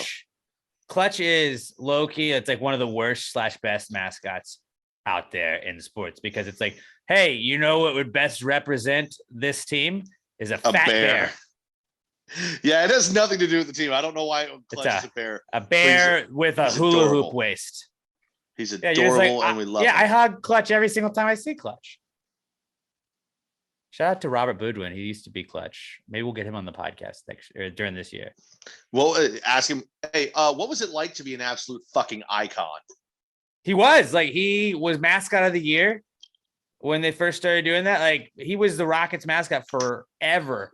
He's a super interesting guy. I've only talked to him a couple of times, and it was just in like passing and with other people around. But like, seems like a super interesting guy. I do have his info, so maybe I'll hit him up. He'd be a fun guest to have. Maybe I want to do a couple of guest episodes in 2022. Maybe we'll bring a mascot in. That's just like, there's so many questions to ask, you know. That'd be awesome. So many things to ask a mascot, especially a professional mascot. All right, that was our Comeback Kids segment. And we're going to move on to the PTG Picks segment right now, where we give you our football picks, brought to you by Little M Air Fresheners. Not just Little M Air Fresheners, Little M Shop. LittleMShop.com, LittleEMShop.com. Promo code PTG69. Make sure you use that at checkout. You're going to get 10% off of all your orders, whether you want compact mirrors, whether you want keychains, whether you want stickers, whether you want the best air fresheners in the world. All you got to do is head over to LittleMShop.com, LittleEMShop.com. They'll get you taken care of. They got the dishwasher magnets. Shout out Danielle Weston.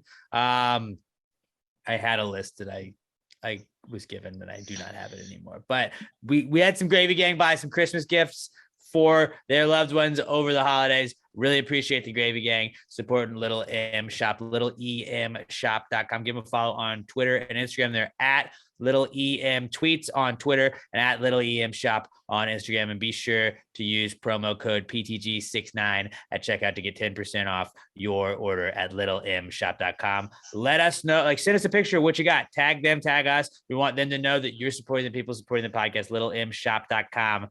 A little bit of this, a little bit of that, and the official sponsor of the Pass the Gravy Picks segment, which we're going to start now. All right.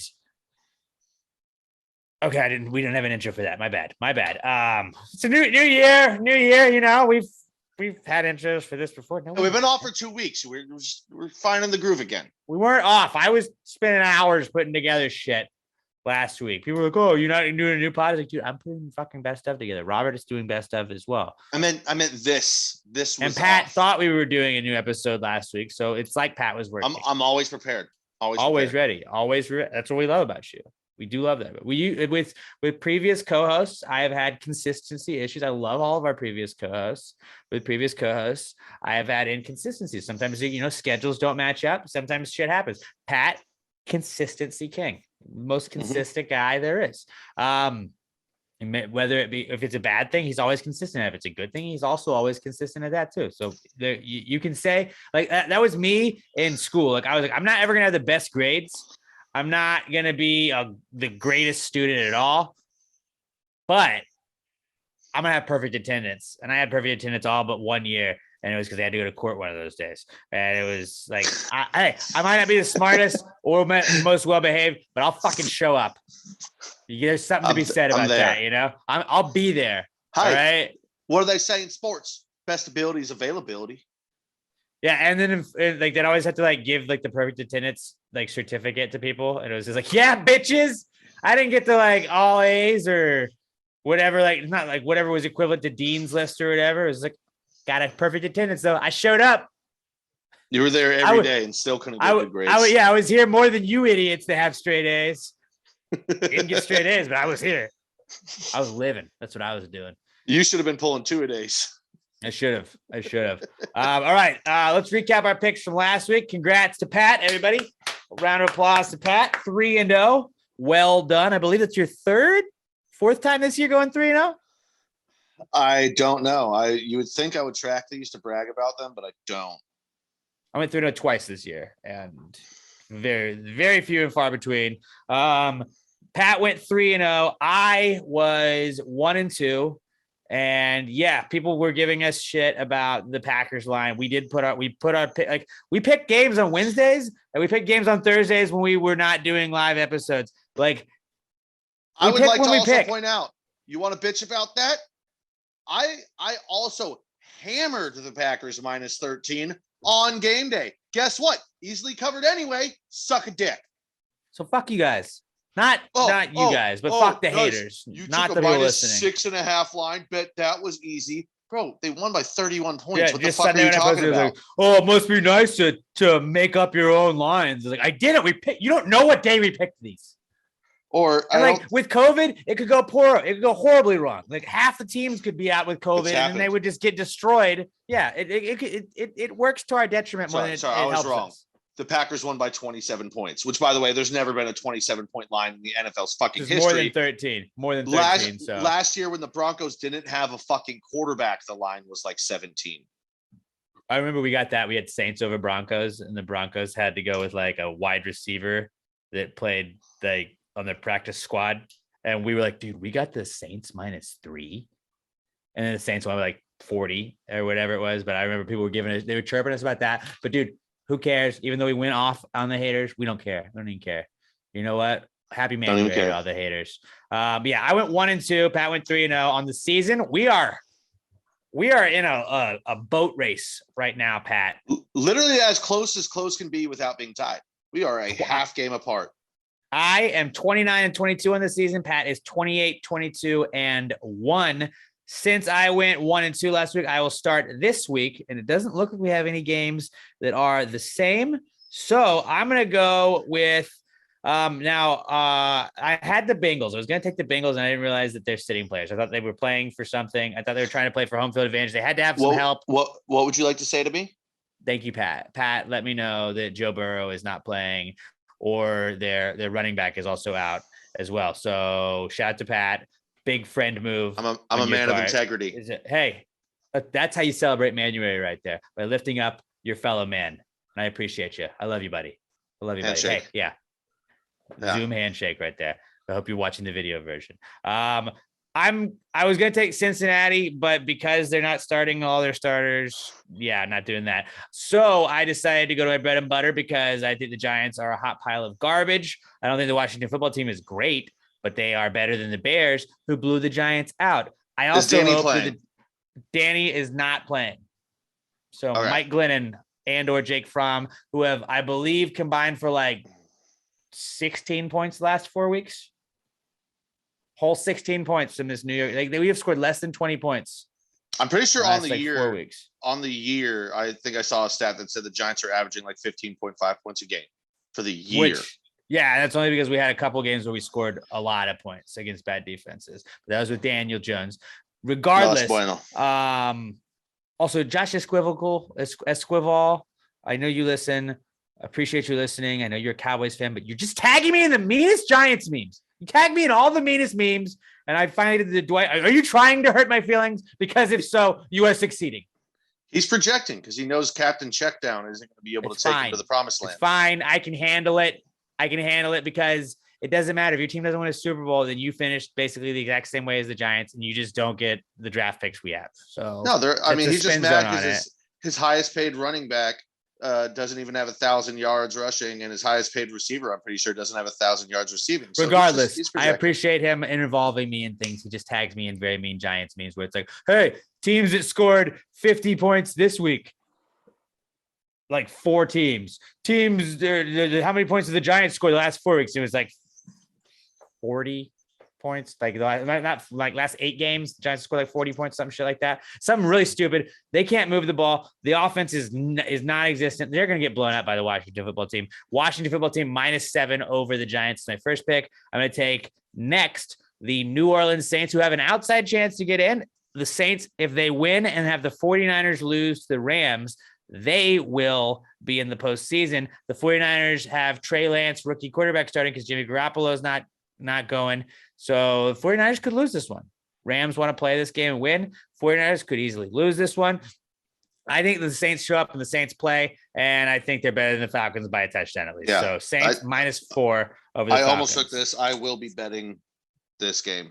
I will be betting New Orleans in this game. Good. And then My final pick is the Chargers -3 over the Raiders. Whoever wins this game, I believe this is a win and you're in. This is essentially a playoff game before the playoffs. Whoever wins this game, it gets into the playoffs. I just trust the Chargers more. Like Bosa. If you got Bosa on your team, I'm taking you on there. And so I think Bosa is going to be the difference in that one. I think their defense is going to do it. And then also the Raiders not a good run defense, and the Chargers are a good running team. So I think the Chargers are going to run all over the Raiders. They're going to dominate the time of possession. They're going to keep the Raiders on the sideline. And the Chargers offense is going to win by about a touchdown or so. Lay the 3 points. So Pat, what do you got? I'm starting off Kansas City -10 over Denver. I know you hate double-digit lines. Kansas City is almost a lock to put up 30 points a game right now. I know Denver's defense is really good, but also Denver can't fucking score. This scares me a little bit because it seems like the easiest fucking bet of all time. So, but it's gonna be. Denver. Like what made me worried was it's hard with this right now, where you just what do they have to play for? And so what I'm looking at right now. Kansas City has to win. Tennessee has to lose to the Texans. Yes. So probably not going to happen, but Kansas City's still going to be playing. You would think they're going to win, but are they going to rest starters if they get off to a lead? Like that's what I worry about. This is an afternoon game though, which scares me a little bit. Where the hell is it? No. This is Saturday. No, the Chiefs have to win this though because they're playing for number 1. But they also have to have the Titans lose the Texans, which probably won't happen. They play on Saturday. Right. Well, my whole thing is like this screams backdoor cover for the Broncos to me. I mean, it's at Denver. Mile High is scary to bet against. I don't fucking care. Patrick Mahomes is going to throw for 400 plus yards. I could easily see that happening. I will be betting the over in passing yards for Patrick Mahomes. I will probably also be betting the over in points for the Chiefs. I could also just see like Denver win, like losing by 9 because of like a garbage time touchdown pass. I mean, the days of Teddy Bridgewater being an automatic cover are over. It's Drew Lock. Oh, Drew Lock is playing. Oh, well, then there's definitely at least one interception, probably two. I'll probably. And Mile High though, Mile High, who knows? I think I'm probably also going to be betting Drew Lock's over on interceptions if it's at 0.5. All right. Maybe even if it's at 1.5. Oh, it'll be at 1.5. Slam the Chiefs every way you can in that game. Also taking New England -6.5 over Miami. I think there's still they're playing for specific seeds. And, Belichick doesn't take games off. He's not going to give Mac Jones the game off to rest for fucking playoffs. Doesn't want the rookie getting rusty. He really wants to shove it up Miami's ass. Remember, and they already lost to Miami, so it's a revenge game. But remember when they won the Super Bowl last and Belichick was yelling "No days off"? Like he got the crowd chanting "No days off," and the crowd had all obviously taken that day off to go to the championship parade. That was just something funny. It's like Belichick was like "No days off, no days off," and it was like a crowd of people that had taken the day off also chanting "No days off." It was like that. No, it was all just fucking scumbags from Southie that don't have jobs anyway. I like this pick. I agree with this, and I will probably bet this as well. And same thing, Tampa Bay. I think there's still some seeding that they can be playing for. And Tom Brady is really good, and Carolina's really fucking bad. Tom Brady's going to absolutely shove it up their ass. Tampa Bay -8 over Carolina. I don't know if I said the last one. New England's -6.5 over Miami. I don't know if I said the number. But then my final one, Tampa Bay -8 over Carolina. They're going to absolutely shit pump them. So to recap our picks, I have Washington football team -7 over the Giants, Saints -4 over the Falcons, Chargers -3 over the Raiders, and Pat has the Chiefs -10 over the Broncos, Patriots -6.5 over the Dolphins, and the Bucks -8 over the Panthers. We're going to post these on Friday, I guess Saturday and Sunday. So you'll be able to keep up with our picks all weekend long. All right. Our next segment is the What Would Jesus Do segment.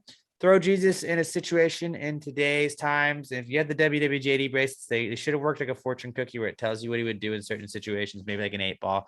They never did. So I never really knew what Jesus would do. So we decided we're going to tell you what he would do. Throw Jesus in a situation he'd find himself in today.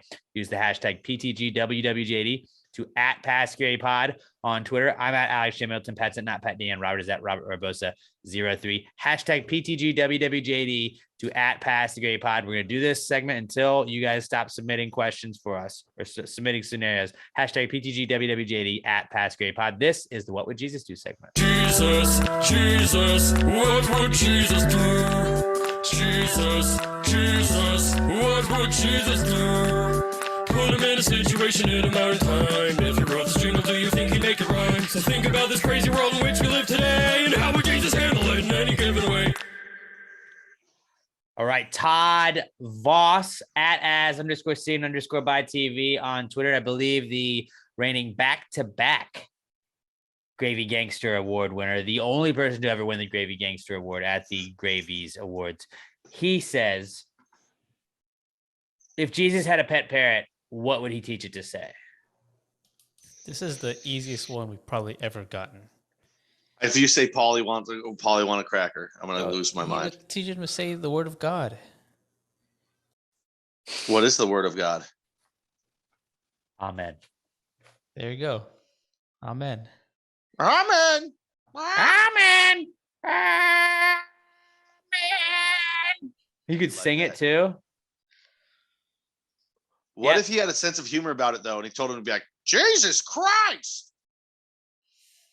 Okay. See, I actually thought he may be like Jesus. Yeah. So yeah, he'd either be his name. That's very cocky. No, that would get annoying. That'd be very annoying to hear your parrot screeching your name. Or it would be cool. See, here's the thing. I don't think he would just teach it to say amen. He would teach it to like say it back. That's what amen. Like amen would let you like that. That's a variety of ways to say it with only saying the same thing. You know. Amen. Amen. Amen. Or like the Father, the Son, and the Holy Parrot. I like that. That's a good one. I think he would say amen. I really did. It's an open shut case. I agree with you, but I think the more important question that popped in my head from this is what would he name his parrot? What if he just named it Peter to really fuck with his disciples? No, Judas too, Electric Boogaloo. That's it. Like the cool Judas. CJ. You'd call him CJ. CJ for cool Judas. Yes. CJ and JC. Yes. Perfect. Boom. Man, done. Nailed it. Sometimes put a nice little tiny bow on that.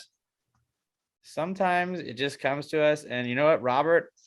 I think you get it. You get us sometimes. And on that one, came through clutch. That was our What Would Jesus Do segment. Hashtag PTGWWJD to @PassGaryPod on Twitter. Pat, will you tell our good friends about Alamo Remedy CBD? I would love to, as you said that as I walked away to take a piss. Thank God I had not left the room yet. But yes, didn't see that. You go take a piss. I will tell all our friends about Alamo Remedy. Actually, this is perfect for today too. I don't know what I did before the podcast, Robert, but like I got home and I was walking around. You ever get like that, just that pain in the back of your shoulder blade? Yes. Like right back there, that that fucker has been bugging me this whole time. Because I'm a company man, I've been waiting to put this on the whole time, which is actually kind of dumb. I probably could have talked about how it doesn't hurt anymore. But yeah, I don't use my brain very often, but it's okay. You don't have to use it when you've got Alamo Remedy to make all your aches and pains feel a little bit better, whether you're like me and you love the great smelling, but not wonderful tasting cucumber lotion lotion. I don't know what I'm saying anymore, guys. Let's try that again. If you're like me, you like the lotion. Smell it, rub it on, don't taste it. I haven't tasted it. I have to assume it's not going to taste good. Some people like the tincture. You don't got a lot of time. Put a few drops of that under your tongue, maybe in your water in the morning. That way you can just kind of sip. It's like macro dosing. or actually probably more accurately, it's more like just taking ibuprofen. You kind of sip on it throughout the day. They got the gummies if you got a little bit of a sweet tooth, or just you like gummies. Who doesn't like gummies? Oh, I think I talked about this a couple of weeks ago, Robert, when you put the gummies, the sour gummies in between the Reese's Pieces, and it tastes like a peanut butter and jelly. You can do that with the Alamo Remedy gummies. Galaxy brain fucking idea right there. And guess what? You're also getting chocolate, which is the most popular flavor on the planet, which we've already discussed. Shut your mouth, Robert. Maybe you still like the ritual of smoking a little bit. I know for me, other products that I use, it's more of just a routine and superstition at a lot of times in sports. Maybe you got a routine or a superstition you like to smoke with, but don't want to be doing anything illegal because we're all good boys and girls, or theys and thems, whatever you are. We love you all. They got the hemp flower. It's great for everybody. And if you go to the store, stock up on everything you need. It's a new year, new you. Everyone's trying to be healthy. You want to be healthy and feel good and be happy. Go load up, use the code PTG69. Nice. Oh, sorry, just PTG69. There's no nice in there for 10% off your order. Think about it. If you spend $200, bam, that's $20 off right there. The more you spend, the more that's off. That's how percentages work. I don't know if you guys knew that. That's a little insider tip right there. Percentages are parts of the whole. And if you spend more, it's a bigger part of the whole. Yeah, I know you didn't pay attention in math class. Like Alex, you were showing up every day, still not paying attention. It's okay, though. You got Uncle Pat to teach you everything you need. Like I said, guys, I'd stock up on the lotion. Lotion's my shit.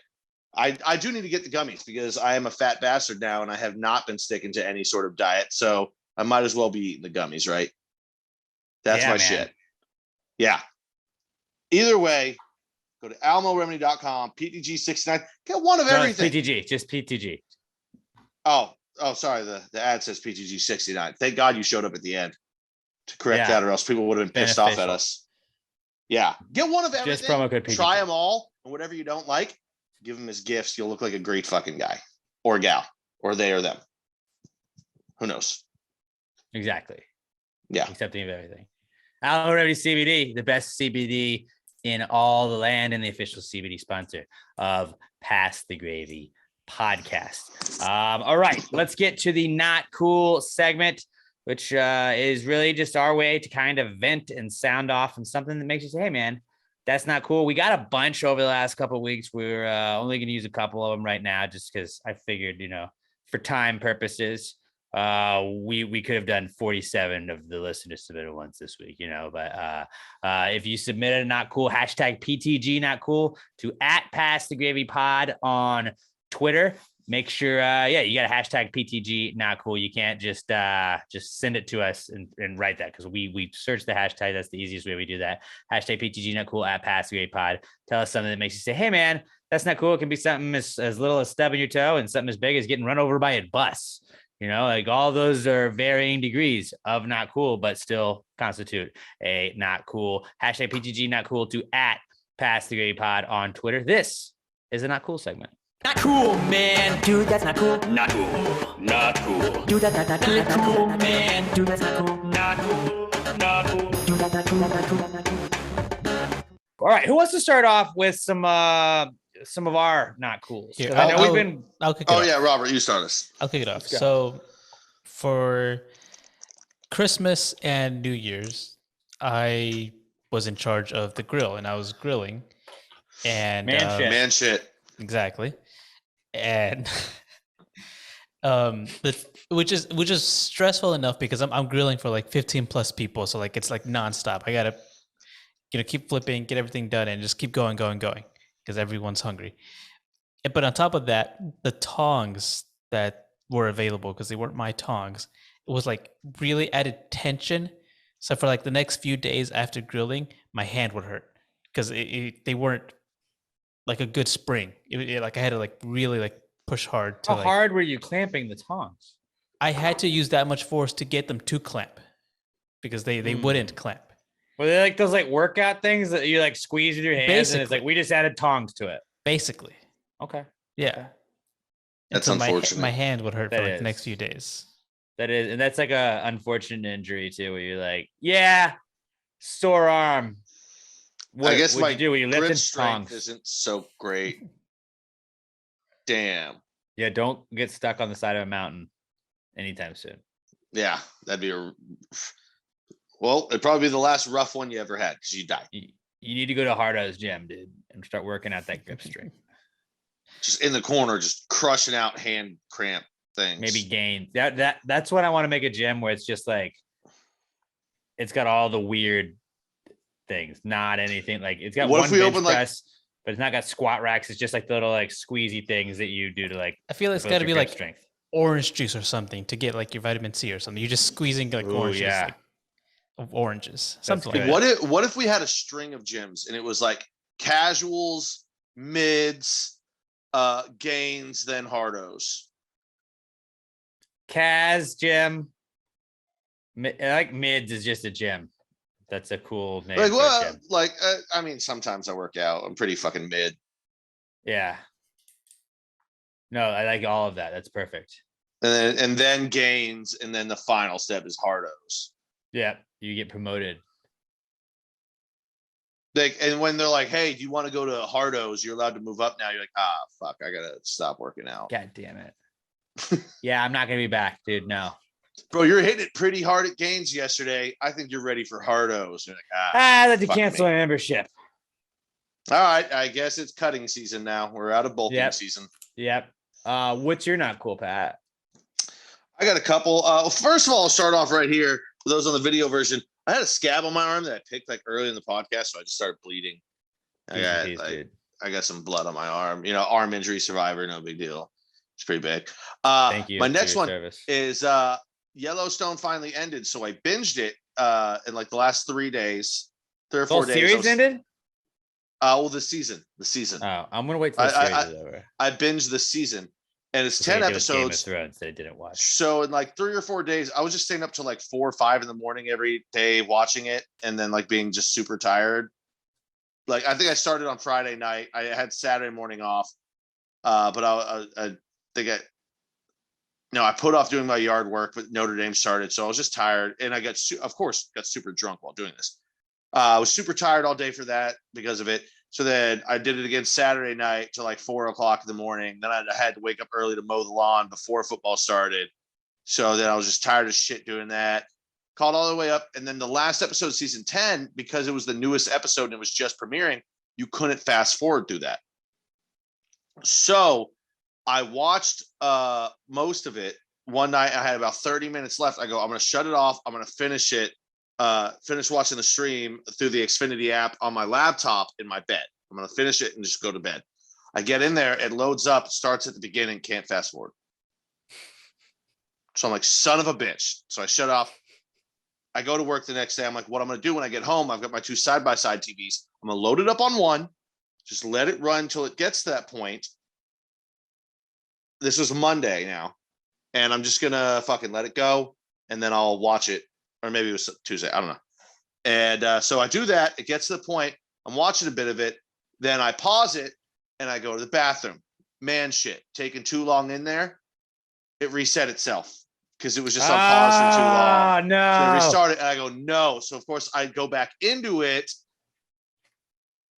It starts it from the fucking beginning again. Oh, that's bad. I have to sit there. Luckily, I was like doing other shit. I had other shit to watch, but I had to let it run for another hour and 15 minutes, hour and a half to get to that point so I could finally just finish watching the last 20 fucking minutes of this show. Yeah, that sucks. I should have been done at like 11:15 and had a good long night's sleep. I had said it finished at like 12:15 or 12:30, 1 o'clock, whatever the fuck it was. That's a solid not cool. Yeah, that was a pain in the ass. Then also a lot of you out there who are Call of Duty fans like me and Alex are, we like to play together. Alex knows where I'm going with this because he had to hear it all last night. The game's broken as fuck right now. There's so many bugs in it. They didn't fix a lot of shit. Weapons don't show up. For Pat, bad lag. Broken. It was working fine for everybody else besides Pat last night. I part of it's probably also I must have shit internet. I don't know, but the game's fucking broken. Pissed me off. My last one, and this honestly isn't even really not cool. It's a not cool on me. So the night of the Spooktacular, I had a great time. Oh, yeah, you did. I was fucked up. And that night afterwards, I went back to my buddies in the Woodlands. I Ubered there. I was very safe, guys. Don't drink and drive. And we got to his place, pre-gamed a little bit with some of his friends, went out to the bars.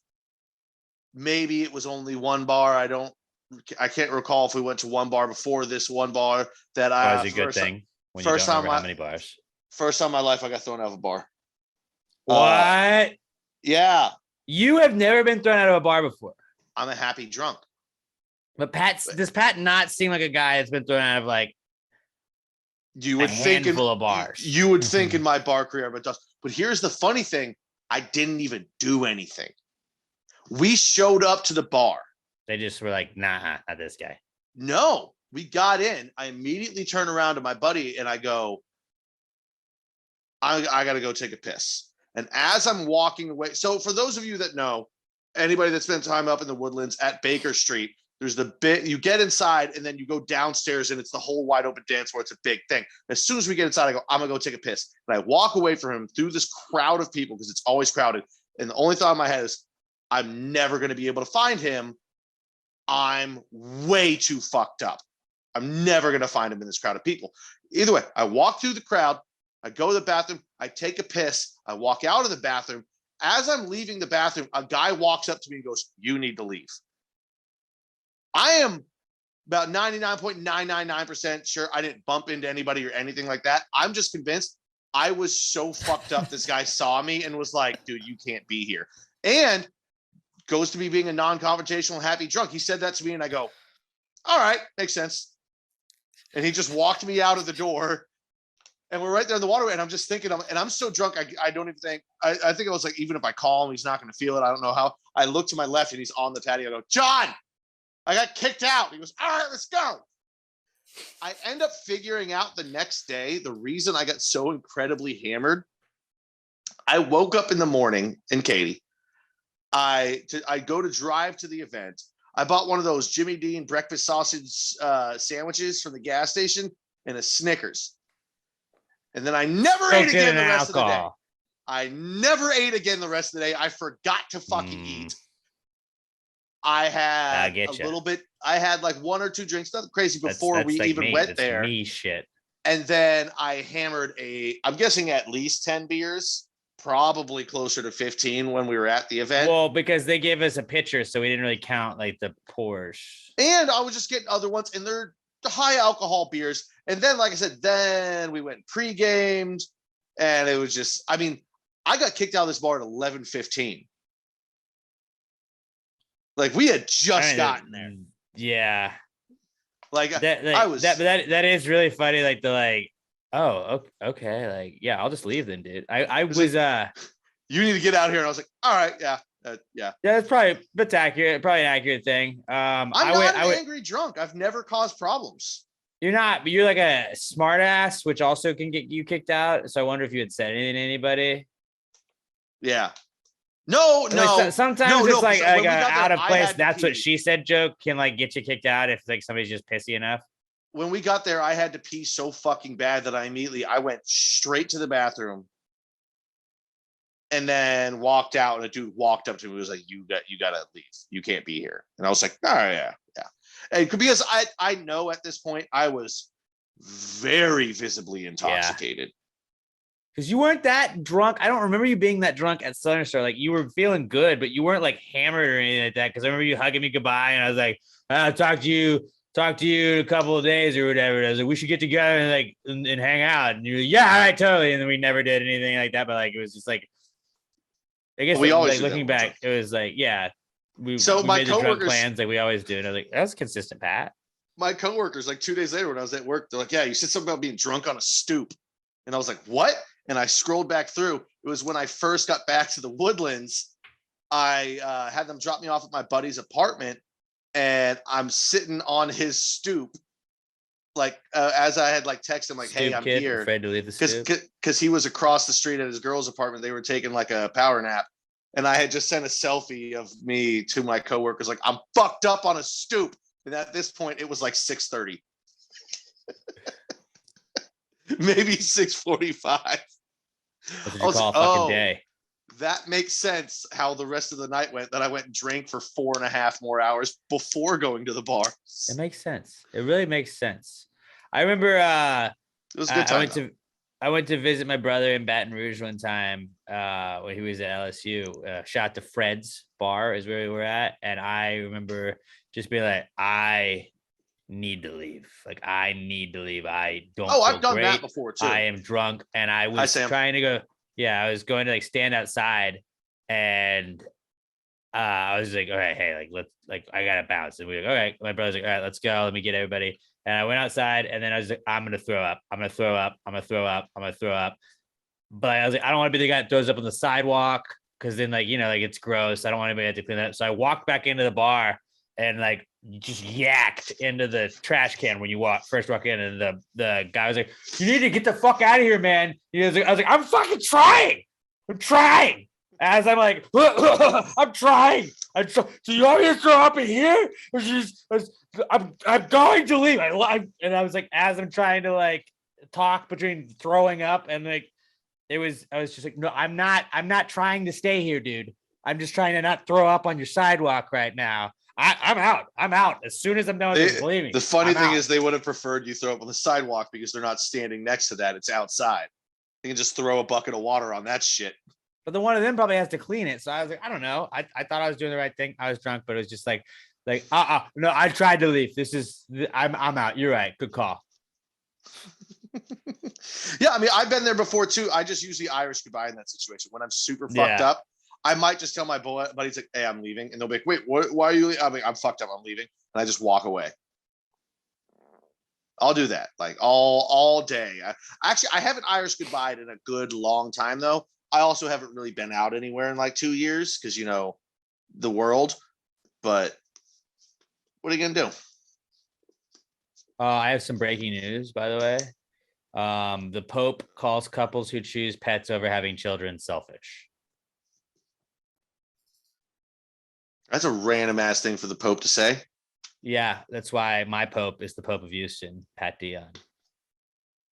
So fuck y'all's Pope. My Pope. Nobody Patria Spiritus Sancti. Give me some robes, man. I need some robes and a tall hat. Yeah, dude, you can pull robes off. Smoking robe. Big dudes look good in robes. No, not those kind of like layered robes. Not like a fucking hotel robe. Robes and ponchos are very similar. It's just that ponchos don't have any fabric on the side, and robes go all the way down to the feet. I've always wanted a kimono. I'm a big fan. Kimono with tigers on it. Some like my favorite thing to do when I don't have work on like a Saturday or a Sunday is like I like to get up just in boxers, throw the kimono on, make the coffee. I'll go and sit and just look at my computer on my coffee table and just bet in the mono. And it's like, that's my money making mono. It's the money mono. That's the money mono right there. It's got tigers like creeping in bushes on it. It was that's fucking awesome. It's a very, very like trolly kimono, but it's fucking sick. I want a picture of me wearing nothing but boxers, kimono, and slippers, done in the style of that Wheezy painting back there. Watch the video behind you if you were not watching it. Yeah, you could do that. You can make that happen. Like as big as a door. Just make it as big as a mountain. Yeah. All right, that's all my shit. What do you got for us, Alex? I have quite a few not cools. I feel like I'm gonna start with the most not cool, and we'll work our way down. First not cool, Christmas Eve. It was like 2:30 in the morning. I don't want to brag, but I had gone to the dentist. I had talked about this as a not cool was that I have a cavity. I've been positive I've had a cavity for over a year now that I haven't gone to the dentist for because I knew they were going to say, hey, you have a cavity. They showed me the x-rays. It looked like my cavity was better than it was a year plus ago. And I was like, doc, that means my teeth is healing itself. And she's like, that's absolutely not what that means. That's not at all what that means. And I was like, yeah, all right, I got super strong teeth. Fuck off. So 2 days later, it's Christmas Eve, like 2:30 in the morning. Like I had fallen asleep on the couch, got up, was going to like brush my teeth, was flossing, Was flossing the back, very back part, just doing part of what I was told to do, to keep my teeth healthy. And as I'm flossing, the back part, like far back left tooth on the bottom side, it just breaks. It just breaks off. Later, I found out that was like a filling that just fell out and it was not the tooth. I know Pat was debating whether or not that happened. He was like, bullshit. And I was like, here's a picture. So I was right. There's a half of a fucking tooth is what it looked like. So I was right. It was a filling, not tooth. Well, it was basically a tooth. It serves the purposes of a tooth. But that came off and I was like, God damn it. No, where I had like the exposed like hole in my gum. And I was like, no, not today. Not today of all days, not Christmas Eve. And so I called the dentist, was like, hey, I'm sure you guys are closed. It's Christmas Eve. Is there any way like y'all could fit me in like an emergency situation? I'm available all day. And they called they almost immediately, somebody must have been on call because they almost immediately called me back. And it was like before 3 a.m. And like, hey, yeah, we are closed. We can get you in on Monday. We can do this, just try and baby the tooth, whatever. But I had like a little piece of a tooth. It was basically like all I had, the bottom left side of my mouth. And it was like exposed though too. So like it kind of like hurt. It wasn't like excruciating pain, but like anytime you drank, I had to kind of I got really good at drinking the side of my mouth. You fucking hillbilly. On the right side. That's how I don't know. How do people live without teeth? Like, how do you live with just you just pull the tooth. You don't let it be cracked in half. You still have the exposed like root and shit. Like, I don't understand. Oh no, it'll heal over. Gums are resilient; they'll heal over. When your tooth is cracked in half. That's accurate. Yeah, it was cracked more than half though. Like, dude, like it was like I had like a little like you have exposed inner parts of teeth. Like, yeah, it's gonna be a little bit, but the gum will grow over. Shout out Brett Brandon and Brandon Whitehead. Shout out to Brandon Whitehead. His wife is a dentist. I posted about it and it was just like not cool. Breaking a tooth literally like the day of Christmas Eve, not being able to get anything until Monday. And so like I did like turkey and ham like on one side of my mouth. And it was like it ended up not being that bad, but it was just like the worst because you would like you're drinking around Christmas, so you just forget. And then you're, oh God, nope, back left, my mouth hurts. It was inconvenient. And then holding on to the tooth because I was trying to get some Twitter dentists. I was like, can I just glue the piece that came out back? And it was like, no, do not do that. Turns out they just cemented it back in when I took it in. Took it in a little baggie, and they're like, yeah, here you go. So that was not cool. Really kind of sucked, and just like having to nub or having to chew on the wrong side, on the other side of your mouth, like for Christmas Eve and Christmas Day dinner. That's pretty brutal. Lunch was quick interruption though. Little ad continuation there. You know how Robert? Remember how I was talking about how I should have put that Almo remedy on at the beginning? Mm-hmm. My back, bam, already like the lotion. Already, I don't even feel the pain in my shoulder anymore. Already fucking working. Promo code PTG at checkout. And now that I think about it, it's not even that it took this long. I was just like, my shoulder hasn't hurt in the last couple. Bam, you just don't even notice. It does its job. So yeah, breaking a tooth, like I would say that Thanksgiving sucks. Would have been a worse day, but like Christmas Eve, we do it big with the food. Christmas Day, we had it at my parents' house. Had a bunch of family over, and we had lobster and steak, like steak and lobster. So I had 3 lobster tails all out of the side of my mouth. And I was just like, I don't give a shit. You soaked it all in butter, right? Absolutely. Yeah, we had the little sterno, the melted butter next to it. Yeah, and then you just drop it in there. The sterno, the little flame thing under it, it's warming it up. It was awesome. So yeah, that breaking a tooth on Christmas Eve and not being able to get anything done for like 4 days almost was not cool. But shout out to Brandon Whitehead and his wife, who is a dentist. She like immediately was sending me pictures of when he was like, hey, my wife's a dentist, she can help. And he was immediately like sending me pictures of like what to go to Walgreens and buy. And there was like temporary cement and all this other stuff. It was awesome. And it really it helped me through it. My other not cool I have is the people that called the cops on the beach house that I went to in Port Aransas. I told you guys there's a group of 10, including myself and Emma, for my brother's birthday weekend. We went to Port Aransas and had the cops called on us 4 times in the 3 nights that we were there. We were being probably loud. Okay, I'll give you that. Like, they had the big amplify, like the big. It's a Beats house on New Year's. You can go. You can suck it. Right. They had a big giant they had a big giant speaker.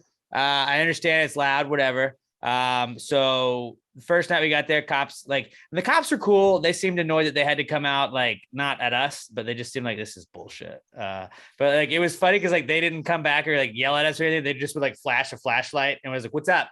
Like, "Hey, we got a call. You guys kind of try and turn it down." And literally the first night, they're like, "I don't know, maybe it's the wind or whatever." Like, we couldn't really hear anything from the front of the house. Just, we got a call about some noise. So just try and keep it down. I was like, all right. And I immediately realized, like, being of age and having the cops called on you when there's nothing like criminal really that you did, like besides just being loud. I was like, I feel like bulletproof right now. Because in high school, it's like, fucking run, the cops. It's like, we're all of age. Like, what are they gonna do? Check our IDs and like tell us to stop drinking so much? They can't. We're in a domicile that they're not allowed. Like, they were cool as shit. The cops were cool every single time they came out. So happened that the Thursday night we got there, Friday, New Year's Eve, 10:45. Cops roll up, flashlight. "Hey, we got a noise complaint." Like, it's 10:45 on New Year's Eve. Like, but yeah, officer, I'm 31. I'm allowed to make noise. Well, and they were like, "I don't know. We just got a phone call, and they couldn't tell us where it was coming from." Yeah, but what I said to that seemed like a dick thing. I wasn't saying actually be a dick. Well, so what happened? Well, it happened 4 times in 3 nights. 2 times on New Year's Eve / New Year's. So like 10:45 New Year's Eve, we were being too loud. And I was like, oh, okay. Well, like, I hope none of these fireworks are loud. And I'm pretty sure there aren't fireworks allowed in Port Aransas right now. So I hope none of these are annoying whoever is calling the police on us at all.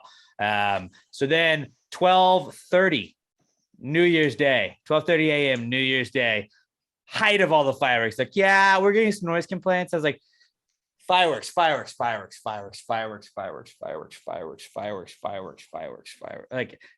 there. And like, there was a guy that came and knocked on the door. Like, Emma and I were sitting watching TV, and we just heard a knock on the door, and I was like, who the fuck could this be? And it was another cop. He's like, "Hey, we got a noise complaint." And it was a different cop. I was like, "Yeah, you actually had 2 guys that just got sent." I was like, "Is it weird that it's like just after midnight on New Year's Day?" And like, he's like, "Yeah, I mean, just I don't really hear anything standing right here. Just try and keep it down. I'm just doing my due diligence." And I was like, "All right, man, have a happy New Year." And the cops were cool every single fucking time they came out. But it was just like, who the fuck is like, they're having a party on New Year's? Fucking no way. And so the first night we thought it was the people to the left of us. And this guy was watering rocks the next morning. Like, literally had just a hose spraying down rocks. And somebody went outside and was like, "Fucking bitch." And then that family left. And then we had the cops called on us. Then that night they left. So it was like, not them. Probably the house across the street. And and so then when they left, like, somebody flipped them off the next day.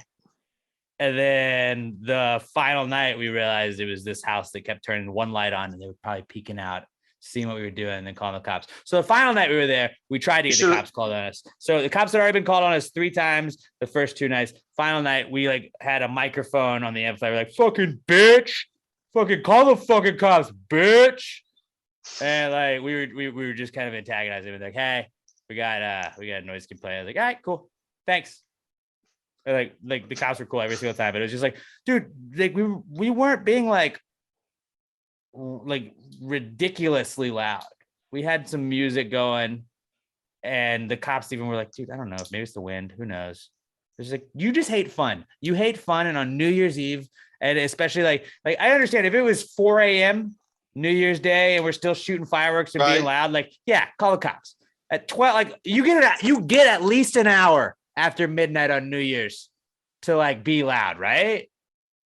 At least. And the cop was like, "Yeah, I don't know. I'm just. I would even, so it wasn't the cops. It was the fucking bitch that called the cops. The person. It's annoying. It's annoying. It's super annoying if you're still blowing fireworks at 2. But on New Year's, I'm not going to be mad at you for that. You still got to kind of give them the leeway for it, Yeah, like, dude, it's New Year's. Like, I would have been like, "Officer, yeah, like, sorry, they keep sending you over here. Can I like call in a complaint on them that they're spying on us on our personal property right here?" They can't tell you who called, though. They can't tell you. So like, I mean, yeah. But like, it's them. It's them over there. If I look that way with my eyes, which you just cough if it's to the right. Can you go knock on the neighbors over to our right are like flashing lights at us, and it's really distracting. Can I give you a complaint on them, and you can go over and talk to them? I mean, only if you're bored and this seems like something that'd be amusing for you, officer. And you're probably like, no, I don't want to talk to people that call the cops on people for being loud on fucking New Year's weekend. I mean, but also maybe you get a cop that would be like, yeah, I'm going to fuck with these people. They're douchebags. No, those cops are just like, dude, like there's probably real crime that we could be stopping right now. Like, you know, can you not really. We don't really hear anything, dude. Like whatever. But the cops are cool. Just the person who's calling the cops was not cool. So that was my next not cool. And then my other I actually have two more. My other not cool was another Chronicles of Alex and Shitty DoorDashers. Now, I mean, you guys know, like I have you have to get buzzed into my place. And then you have to go up an elevator and walk across and get up to my place, whatever. I have very, very detailed instructions in the DoorDash app that like I double checked, triple checked, quadruple checked, especially this weekend because I had an issue again. I ordered my crawfish week 103, no big deal, not to brag or anything, but actually it's week 102, 2 more weeks from 2 full years of crawfish. Don't call me a hero, but whatever. If you want to, I'll take that. So I had my crawfish order and it was like, hey, your dasher is approaching. I was like, tight, which usually means they're like kind of pulling up near the complex. And then I expect to get a phone call. It's like, hey, buzz me in. I buzzed him in and didn't get like sometimes they're like, hey man, I can't see, like I can see this number and this number. I can't see the number that you provided. I'm like, oh, what you got to do here? You know what? Like I'll either meet him or I'll just kind of try and give him directions. And I didn't get a phone call or anything, but you do get a picture when your thing is delivered. And I was like, as per your instructions, your DoorDasher has delivered it per your instructions or whatever. And it was a picture of my order next to in the trash chute, not in the trash chute, but in the room with the trash chute with garbage bags that people still had from like Christmas and shit like around it. And I was like, that's fucking bullshit. And you know how like on Uber, it works the same way with like Uber and DoorDash where you can like call your dasher and it doesn't give you their number, but it goes through like the service to them. I was like, yeah, hey, it's your DoorDash order. I know you didn't leave my food by the trash chute, right? And they hung up. I hope you didn't tip him. On me. I have never once given a bad rating on DoorDash. I was joking before about that meme where it was like, fuck this person. Like I had that guy like didn't speak English, didn't find the right place. It took forever. And I was like, then he pulled up with like 2 kids in car seats and his wife in the car. I was like, fuck. All right. 5 stars. Like I want this guy to be able to work. I was like, that guy, like there's an option to call. There's an option to text. That guy didn't do either of those 2 things. And that guy was like, I'm not going to leave it just in the middle of like the walkway or anything. I'm going to put it by the trash. And I was just like, didn't follow instructions, sanitary issues, this. And I 1-starred the fuck out of that person. First, I Karen'd the fuck out of that. And you didn't tip, right? I will see with DoorDash, you kind of have to pre-tip. And I tipped it. Like I got a $10 tip and a 1-star review. Oh, that's right. Yeah, I would have. You can tip post DoorDash, but you don't always get the fastest delivery if they don't know that you're going to tip because they assume you're not going to tip if you wait till afterwards. Yeah, I know that my thing's a pain in the ass. That's why I'm like, here's $10 to find me. Yeah, $10. That's a pretty generous tip to just find me. Right. And like that's why in that situation I might have considered contacting DoorDash. Like, I want you to cancel the tip. This guy left my food surrounded by trash. It's awful. Also, just call me. I'll meet you. I'll meet you if you have to. I'll get annoyed that I have to meet you, but like, fuck you. Fuck that guy. I hate to victim blame. At this point, man, I think you got to just start meeting them by the elevators. Or like when you're ordering this shit, yeah, it's a pain in the ass to have to get up and walk down the stairs or take the elevator down. That's why I order the food, so I don't have to go anywhere. At this point, it's happened so many times, it's almost kind of on you. Yeah, no, I mean, and that was one of those things. I was like, no, but it's like if you had left it, man, and it was like happening in the wrong building, but it was like by the trash. Like literally leave it anywhere else, like at the top of the stairs in the other building. And I'll be like, okay, obnoxious that you did that and didn't try and contact me, but like you didn't put it by trash. So that's another not cool. Fuck that guy. Yeah, that's a good one. And then my other not cool is the lesser of the not cools is Emma and I went to go get a ring resized. It was one size too big. Got it resized. It's gonna take 14 days to get resized. And so now it's like she doesn't have the ring, and it just feels like people don't know that I got dibs. People don't know that I have dibs. The whole putting string around her finger didn't really work too well. Apparently it didn't work out. It was a guesstimate, and I was one size off. Also, wow, pretty possessive of you to think that you had dibs on her. Hey, it's Manuary, dude. That's true. I rescind. It's Manuary. I'm allowed to do that. I rescind my defense of women. There's no defending women in Manuary, all right? Oh God. That's pretty good though. That is her not having the ring, and that's like I'm like, hey, why are you not wearing my ring today? Because it's getting reset. I was like, yeah, well, people need to know that I have dibs. I should get it engraved on the inside of the ring, just dibs. That'd be pretty funny. Or just get her another ring that goes like it's a replacement ring that just says dibs has been called. That would be funny. Those are my not cools.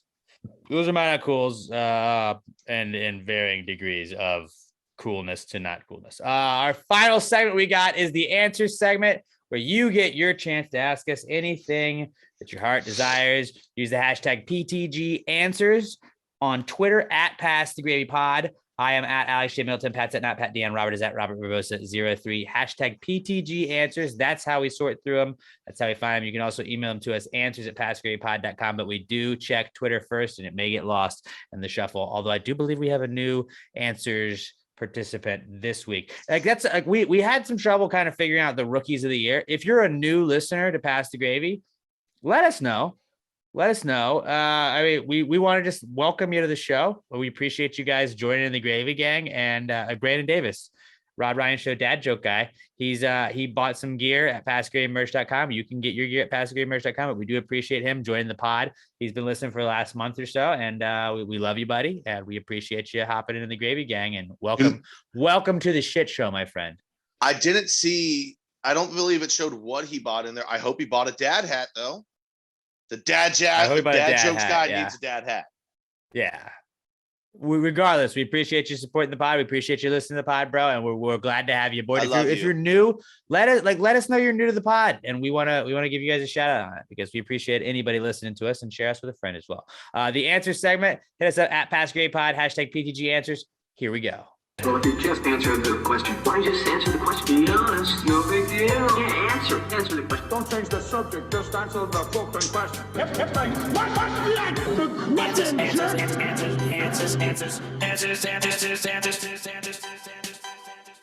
Any questions? All right, let's do this. First answers questions of 2022. We'll start off with our podcast Sun rating. Answers question asker Gravy Award winner Skylar Lester. Oh my God, Skylar! At OMG, it's Skylar on Twitter. That. I think he's won 3 of 4 years, or 2 of 3 years, whatever. It's definitely not nepotism. Danielle Weston won 1 year, I believe, and Skylar got best podcast review. But still, Skylar says, since they never let anything past 3 seasons, why don't we let Netflix handle COVID-19's pandemic response? By the way, happy COVID-19 season 3, everybody. Is that a thing? I mean, I guess we had COVID initially, then we had Delta, and now we got Omicron. This would technically be like the 3rd season of it. I think Ozark has 4 seasons. I was about to say, is that even a thing? Ozark is the best Netflix original to me. F is for Family had 4 or 5, I want to say. But I do understand what you're saying. There are a lot that are very short-lived. I need to watch Ozark. That's going on the list. Have you never seen it? I've seen like half of the first season. I binged so at my buddy's house all the time. No, I fucking loved what I saw. Watch Ozark. If you haven't seen Ozark and you're looking for something new to watch, I need something right now. watch the first episode of Ozark, and like it feels like you watched a full season in the first episode. And if you're not hooked, then you're really not going to be hooked. You're not going to be hooked. So you'll know within one episode if you're an Ozark guy or gal or not. And it's Jason Bateman. Who doesn't love Jason Bateman? It's a great show. I think Orange is the New Black was also more than 3 seasons, but I understand what you're saying. A lot of Netflix shows get like canceled in the first 3 seasons. Yeah, maybe we do let Netflix take care of it. They got a lot of money. Netflix won't even let you dislike things anymore. How are we supposed to get rid of COVID if we can't even say we don't like it? Well, you just either get like I don't want to get political, but there's a lot of places you can't say you don't like COVID.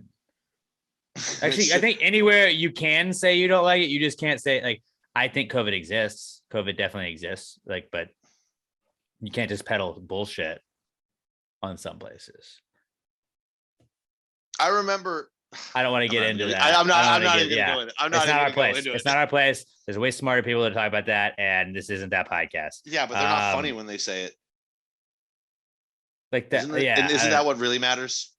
I don't know. But also, is Rumble the Trump thing that people got on? Somebody was telling us we should get a Rumble account. No, that well, actually, I don't know. I know there's a new one, Getter, Gettr, who I thought was a DJ. I thought Getter sounds like a let's get her. Well, see, you know what it is? I think it's Getter is the DJ, and he's also in like Real Bros of Simi Valleys, and he's one of the Sa Dude guys. This new Twitter, which from what I've seen, it looks exactly like Twitter. It's Gettr. And I saw people like a bunch of conservatives are joining it because like they can't censor us. And someone was like, I've already had 3 posts taken down. It's been 24 hours. That's what I think people don't understand is like, dude, you aren't like just because you're on Twitter doesn't mean Twitter doesn't get to have a say in what's allowed to be posted on. Like, make your own. I don't know. Somebody suggests we get on Rumble. If there's something serviceable on Rumble, I'm down to do it. But like, I don't want to get like political with the podcast or anything. I don't think being on Twitter is political still. I mean, people say it is, but like, we're not. If you follow this podcast, you know that we just are here to talk about like dick jokes and memes. That's what we're here for. But yeah, I don't know. We haven't gotten into any of the other alternate. Bill Robertson has a podcast on Rumble. The dad from Duck Dynasty. It's the dad from Duck Dynasty. Okay, well, maybe, but Robert's gonna have to deal with a Rumble account if we get a Rumble account. All right, Chris Jericho, a Rumble account. I'm seeing a lot of conservative names that I recognize. I feel like if we had to go Rumble or TikTok, I'm gonna go TikTok over Rumble, and I don't even have a TikTok. Yeah, I'm with you. I don't have a TikTok. Honestly, I don't even have an Instagram, and I'd probably. We didn't get an Instagram for Passive Gravy until a couple of years ago, and I was really dragging my feet with that just because it's like one more thing you got to deal with. There's a lot that goes into it.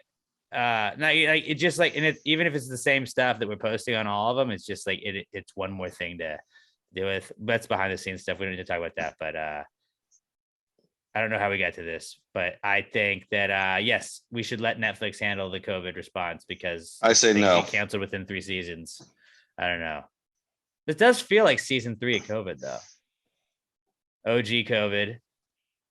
Well, Delta, I would say it feels like season 3 if it's a show that you're starting to not care about anymore. Like I'm gonna keep up with it, but like, all right, we're running out the clock on this one, man. I only have so much more attention I can give it before I have to move on to the next one. Yeah. All right. Let's move on. Speaking of moving on, Melissa Hyde at Mel Hyde, myself on Twitter, a nominee for last year's Woman of the Year Gravies Award. Melissa says, "Are Bloody Marys considered health food? You do get a full serving of vegetables with each drink." Fuck yes. I will consider that. Yes. Yes, I will allow that. And a little bit of alcohol is good for you. Science. You don't want to go overboard with it, but a little bit is good for you. Like I've said in a previous one, I think there's something too when I always say whiskey is good for you. If you're a little bit fucked up all the time, a little bit, if your brain feels good, It's going to send signals to your body that it should feel good too, and it's going to heal from things better. Look good, feel good, play good. Now, not to the level that I do it, but a little bit of alcohol in there just to keep you feeling good. Not enough to give you a hangover, but yeah, fuck yeah. I'm pretty sure Pat Bloody was Marys.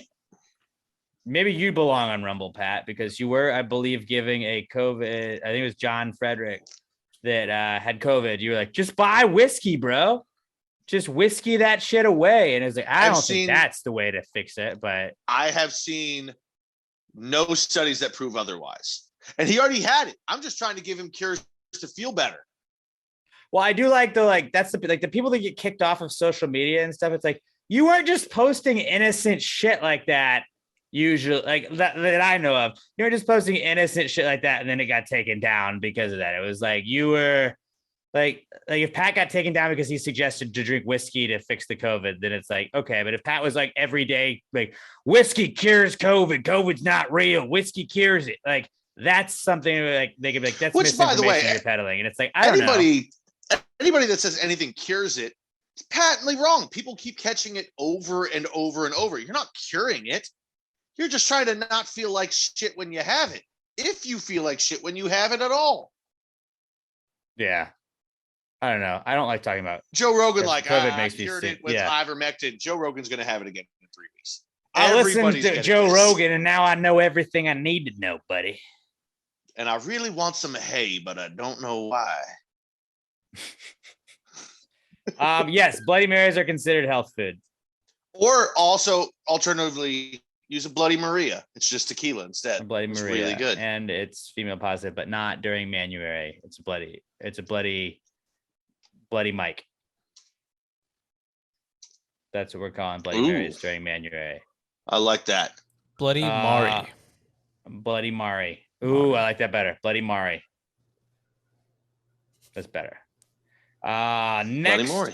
Next question is from our buddy Alex O at Alex McThunder1 on Twitter. He says, this was actually a big debate between the Gravy Gang during our 2 weeks that we had the break during, even though we had 2 episodes out during those 2 weeks. Alex O says, power rank Denny's, IHOP, Waffle House, and Cracker Barrel. So they were talking about like the best breakfast places, like the chain breakfast places. Denny's, IHOP, Waffle House, and Cracker Barrel. Power rank them best to worst. Robert, I'd like you to start us off. I'm very interested to hear what you are going to go with. All right. So I'm going to go with Denny's, IHOP, Cracker Barrel, then Waffle House. Denny's being the best? Yes. Number 1, Denny's. Number 2, yeah, IHOP. I'm not surprised by this. Number 3, Cracker Barrel. Number 4, Waffle House. I wouldn't think the Waffle House crowd would be Robert's crowd. Say that again? I said, I don't think the Waffle House crowd would be Robert's people. You know? Robert doesn't want to be... Robert's not going to Waffle House at 3 o'clock in the morning. Right. See, I would go... Which is peak hours for Waffle House. And it's not the quality of the food necessarily. It's just like the experience. I think Waffle House, to me, is number 1 because there's always an element of danger. You're like, I might see a fight because I'm going to Waffle House. There's always maybe going to be a fight at Waffle House. Second, I would say I'm not trying to base it on quality of food, but the experience, I think it's fun to people watch at IHOP over Denny's. And then third, I would probably go Cracker Barrel just because of the food. It's better than Denny's. There's nothing to shame Denny's for. But I think Denny's is last, and only because, like, remember on the Santa Claus when he took his kid to Denny's because he burned the turkey? Like, it was like you could have gone anywhere and like anywhere else that was open, and you picked, like, there wasn't a Chinese restaurant you could take your kid to. You took him to Denny's. Breakfast food is always good. Breakfast food is always good. Ron Swanson taught me that. But I don't know. I think Cracker Barrel has better food than Denny's. And it's like you're in like an old tiny place, it feels like. Yeah. And they have the stick, the golf tee game. So I go Waffle House, IHOP, Cracker Barrel, Denny's as power ranking. I want to start out by saying I have massive amounts of respect for all of these establishments. Mm-hmm. I'm going to go IHOP 1. I know a lot of people probably shocked, probably think Waffle House is my crowd. Complete honesty here, I think I've only ever been to Waffle House like twice in my life. It's out of the way from where I live. When we were growing up in the area we grew up, IHOP was in a solid location for underage coming over from a party, not ready to go back home to my parents, but I can hang out at IHOP for a little bit.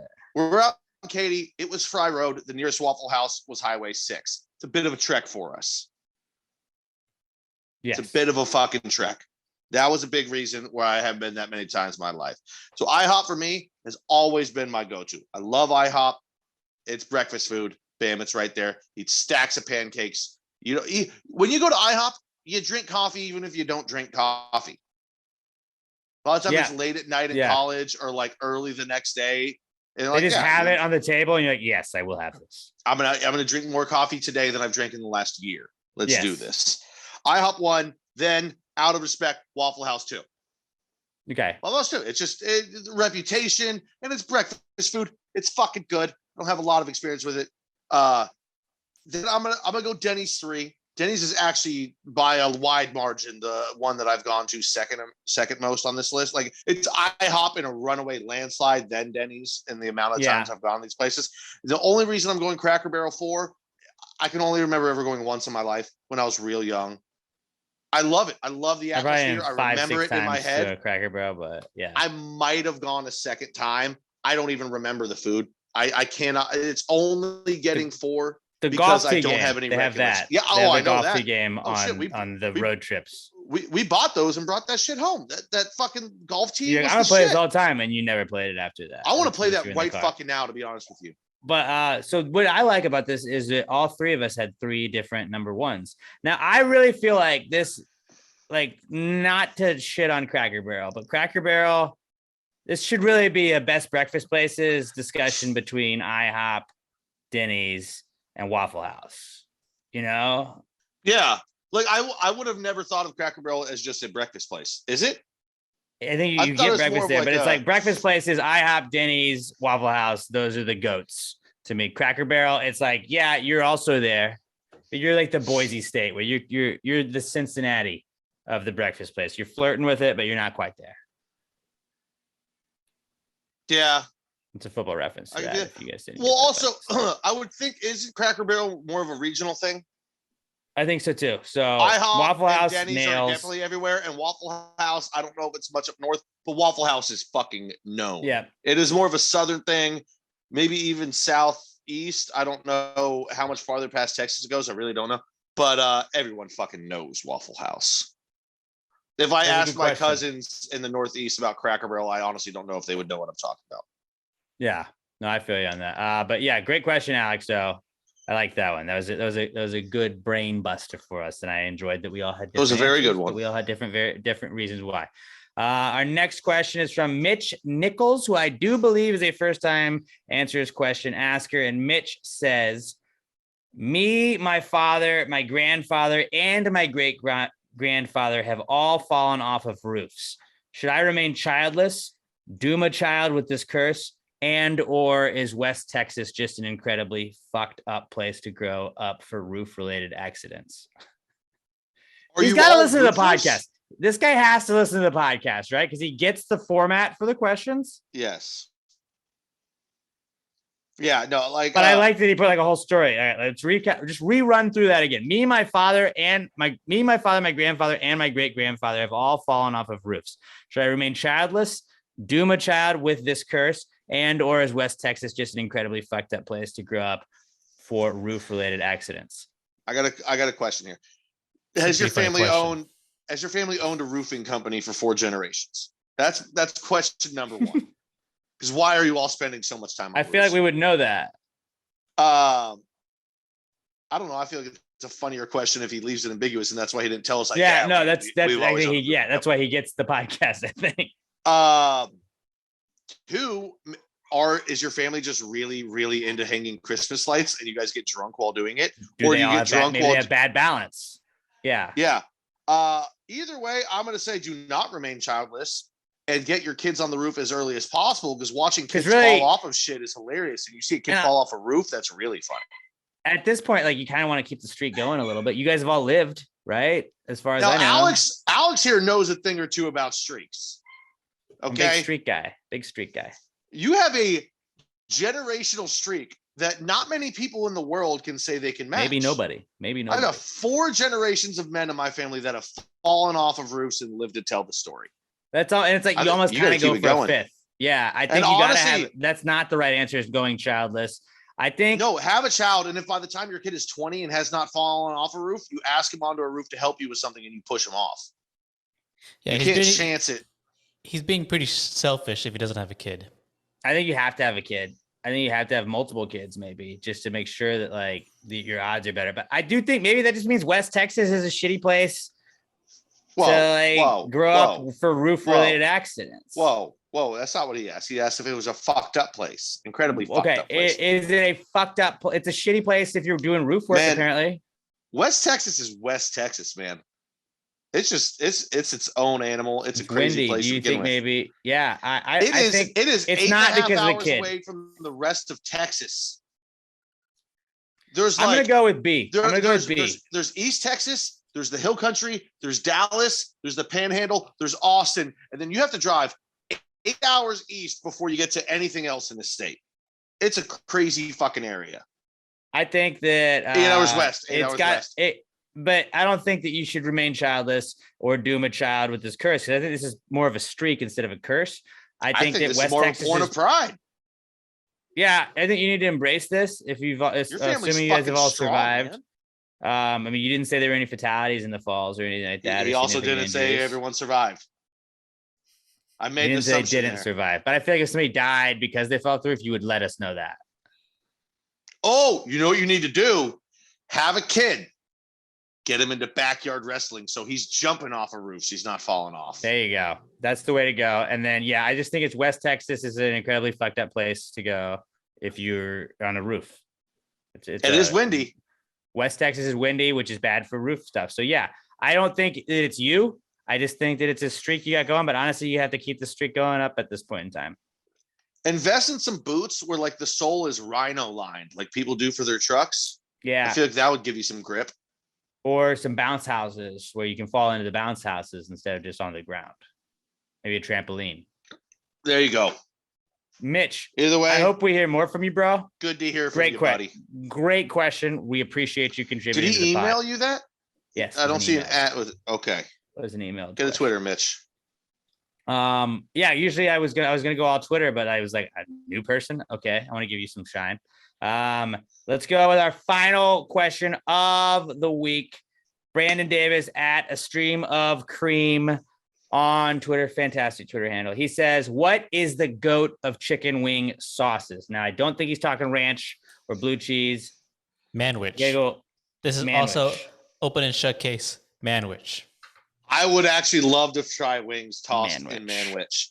Manwich. No, it's this is wings actually for dinner. This is very easy, and I really don't even care about what either one of your opinions is. It's spicy garlic.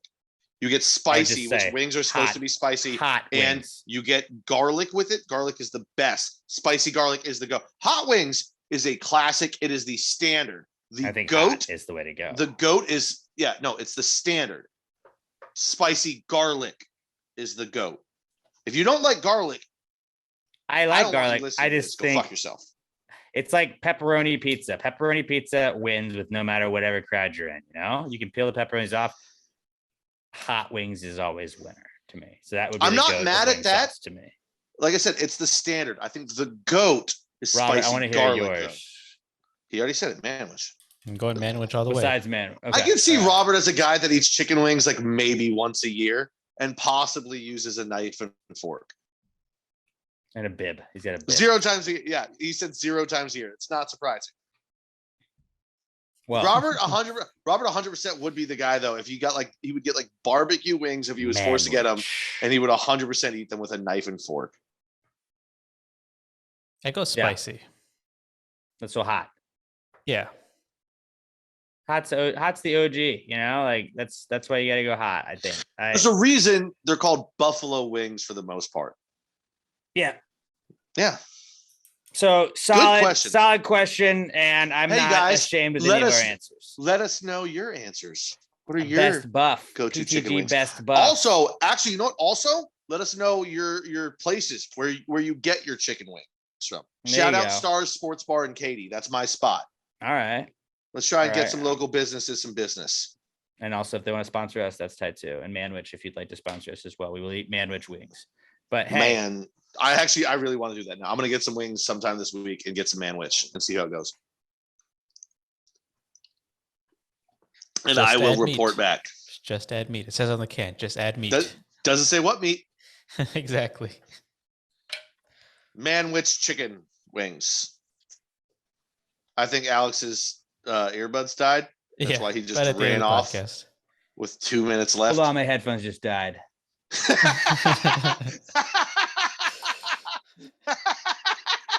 Oh, that was so fucking perfect. All right. Am I back? I think Alex's earbuds just died. That's why he ran off. And right then you lean in and go, hold on, my earbuds died. Yeah, this has been a long one. But we are almost at 3.5 hours here.